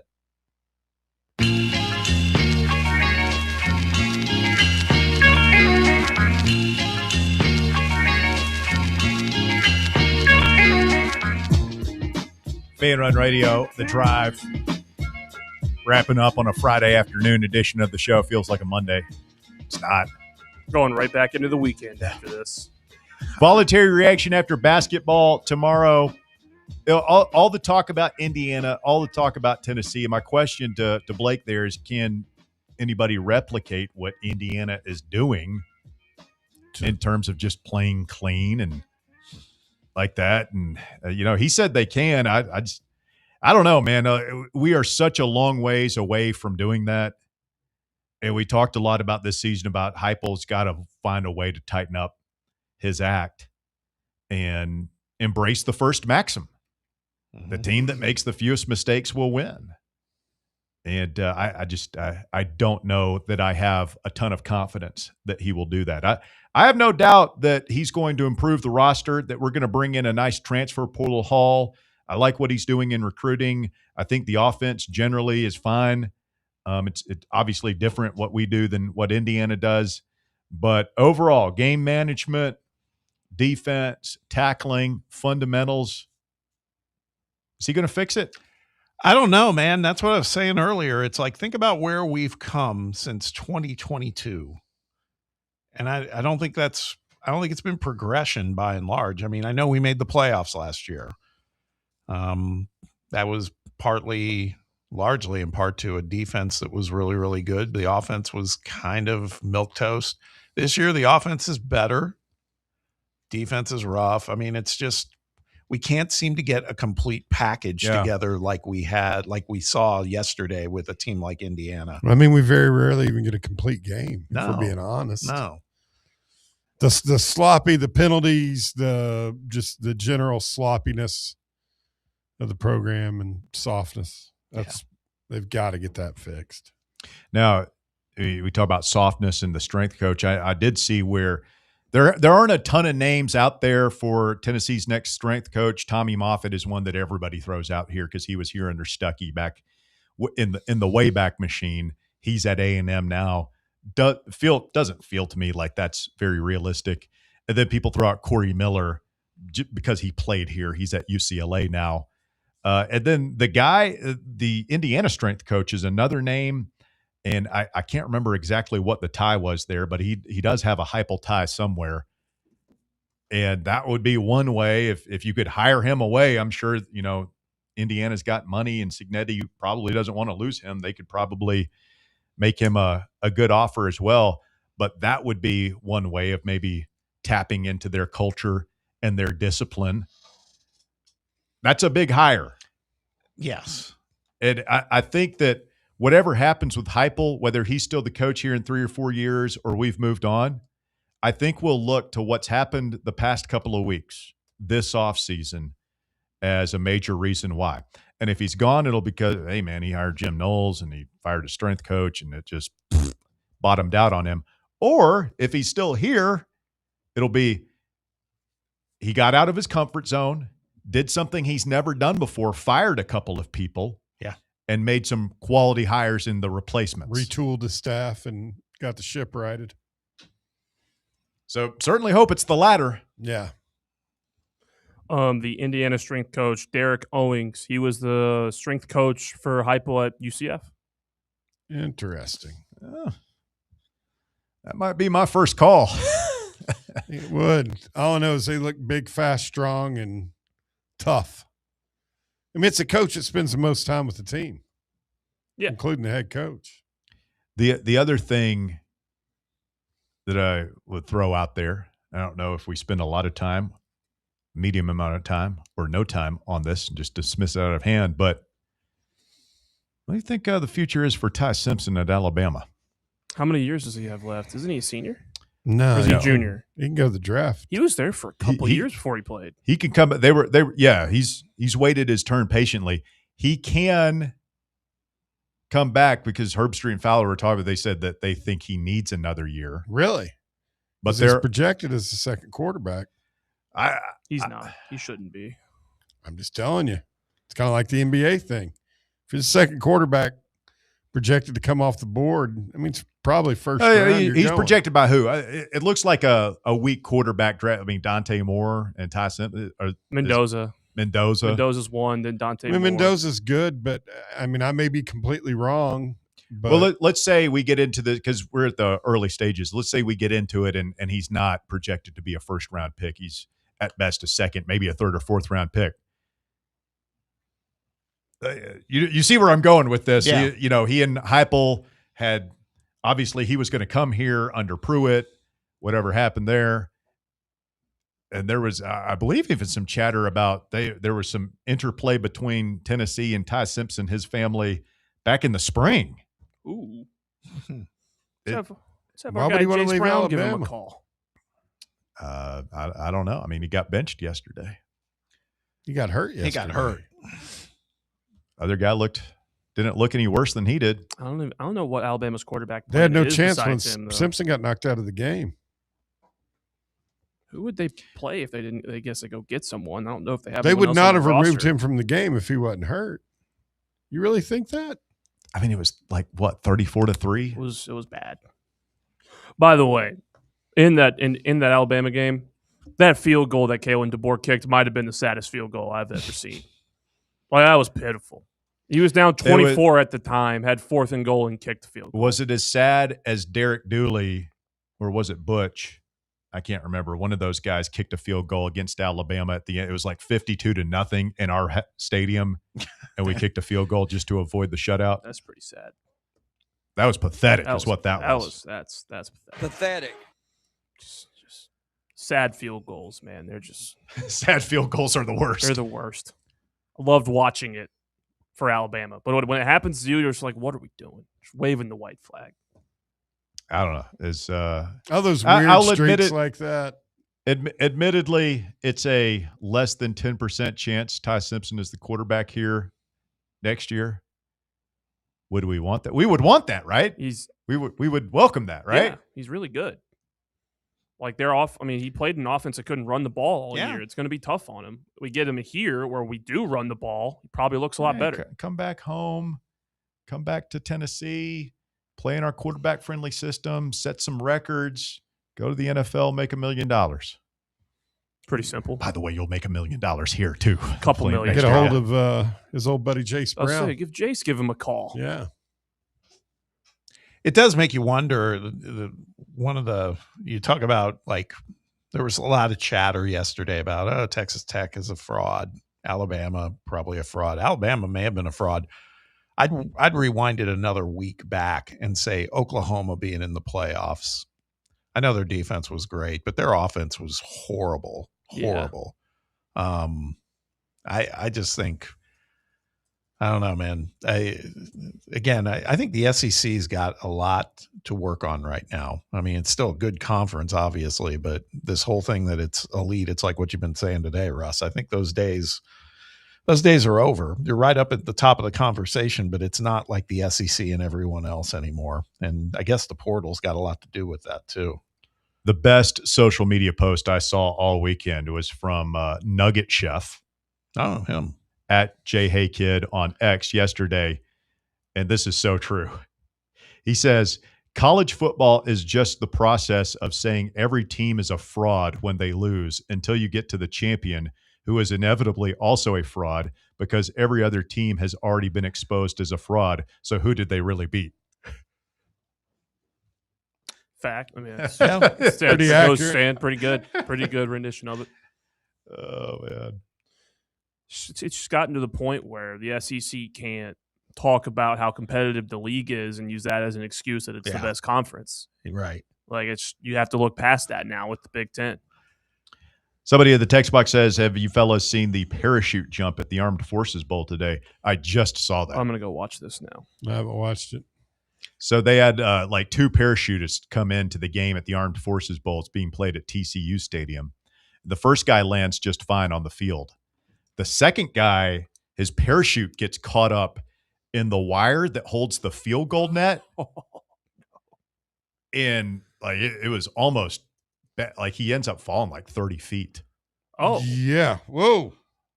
That would suck. How do you not see that giant wire? I mean, it's a wire. Like you've been in a stadium before. Like you never see that wire. Mm-hmm. Yeah, but I'm not a highly trained. Well, you would like. It's not up to him to this. like. You would think that would be revealed during the pre-jump. Like you're scouting the location. Somebody says, "Hey, I don't know. Maybe they did that, and the wire wasn't up because the net wasn't up." Oh, that's crazy. Because you're probably not going to see that on your approach. No, I mean he doesn't. He gets hung up. Wow, he dropped like a sack of potatoes, didn't he? Like he landed on that grass, nice and soft. I don't think it felt that soft. I mean, probably better than landing on concrete or water. Tampa Vol says Big Ten really won just 2 years in a row because you can't count Cockgate. Cockgate. That's a good point. That's a really good point. I saw somebody point out on Twitter, it was sometime during this off time.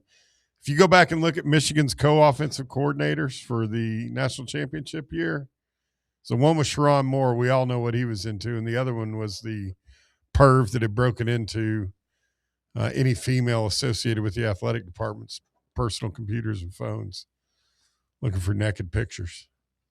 Guess that's why they decided to hire good guy Kyle Whittingham.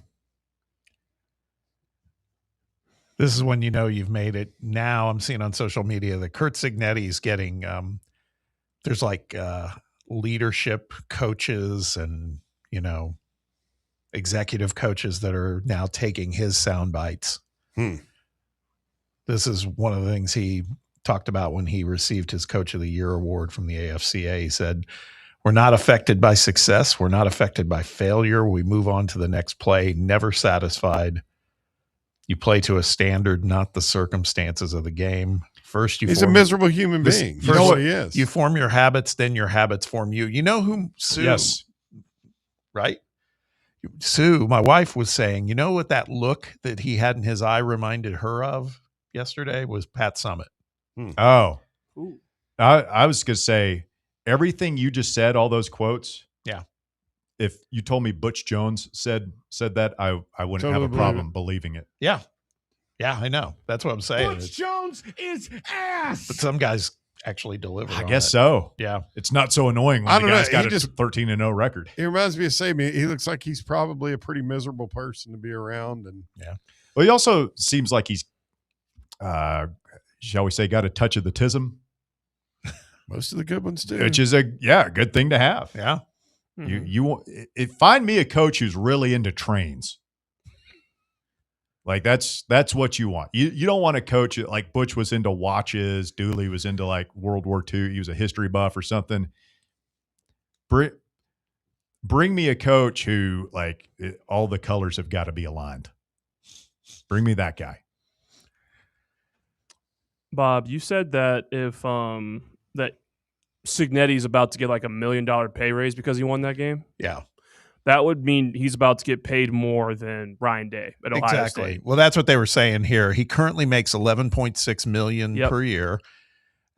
Whenever Indiana makes the college football playoff semifinals, which they have, if Indiana doesn't offer him a top 3 salary as part of that review, then he's also off the hook for his entire buyout. But yeah, he would surpass Ryan Day if he got this. He gets this fair market. I hope he review. doesn't go anywhere. Kurt's That's right. that's what Bama's got to be thinking. All their trailer park fans are thinking, let's throw DeBoer in front of the first oncoming train we see and go money whip Kurt Cignetti. I saw some Tennessee fans posting that, like, let's make him say no. And it's like, he's going to He'll say say no. no. He's going to He'll say say no. no. Yeah. It's, he's proving he can do it there. And they've got money in their NIL and everything else. They've figured out their system. that's what makes Kiffin's move even more dumb to me. Yeah. Because it doesn't hold water. Yeah. Yeah, it's easier to win championship LSU. Dude, the team you left is sitting in the semis with a better than average shot. You got a puncher's chance to win it all. I mean, I've totally done a 180 on Cignetti because last year I was like, he's a great coach, but he's losing a lot of players. Let's see what he does in the second year. There's going to be a course correction. Well, the course correction was he got better and his team got better. It's real. mean, it's very real. Hey, last question. Kiffin coaches that game last night. Does Georgia win? No. I think Yeah, Ole Miss probably wins better. probably. All right, that's going to do it for us. Thank you, Bob. Thank you, Bear. Thank you, Walker. Have a great weekend. We'll do voluntary reaction tomorrow after Tennessee basketball. And the drive is back Monday right here on Fan Run Radio.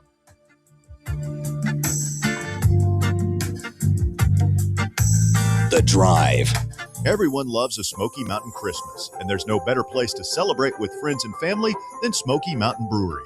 It's the best place to watch all of college football's playoff and bowl game action, as well as exciting Tennessee basketball.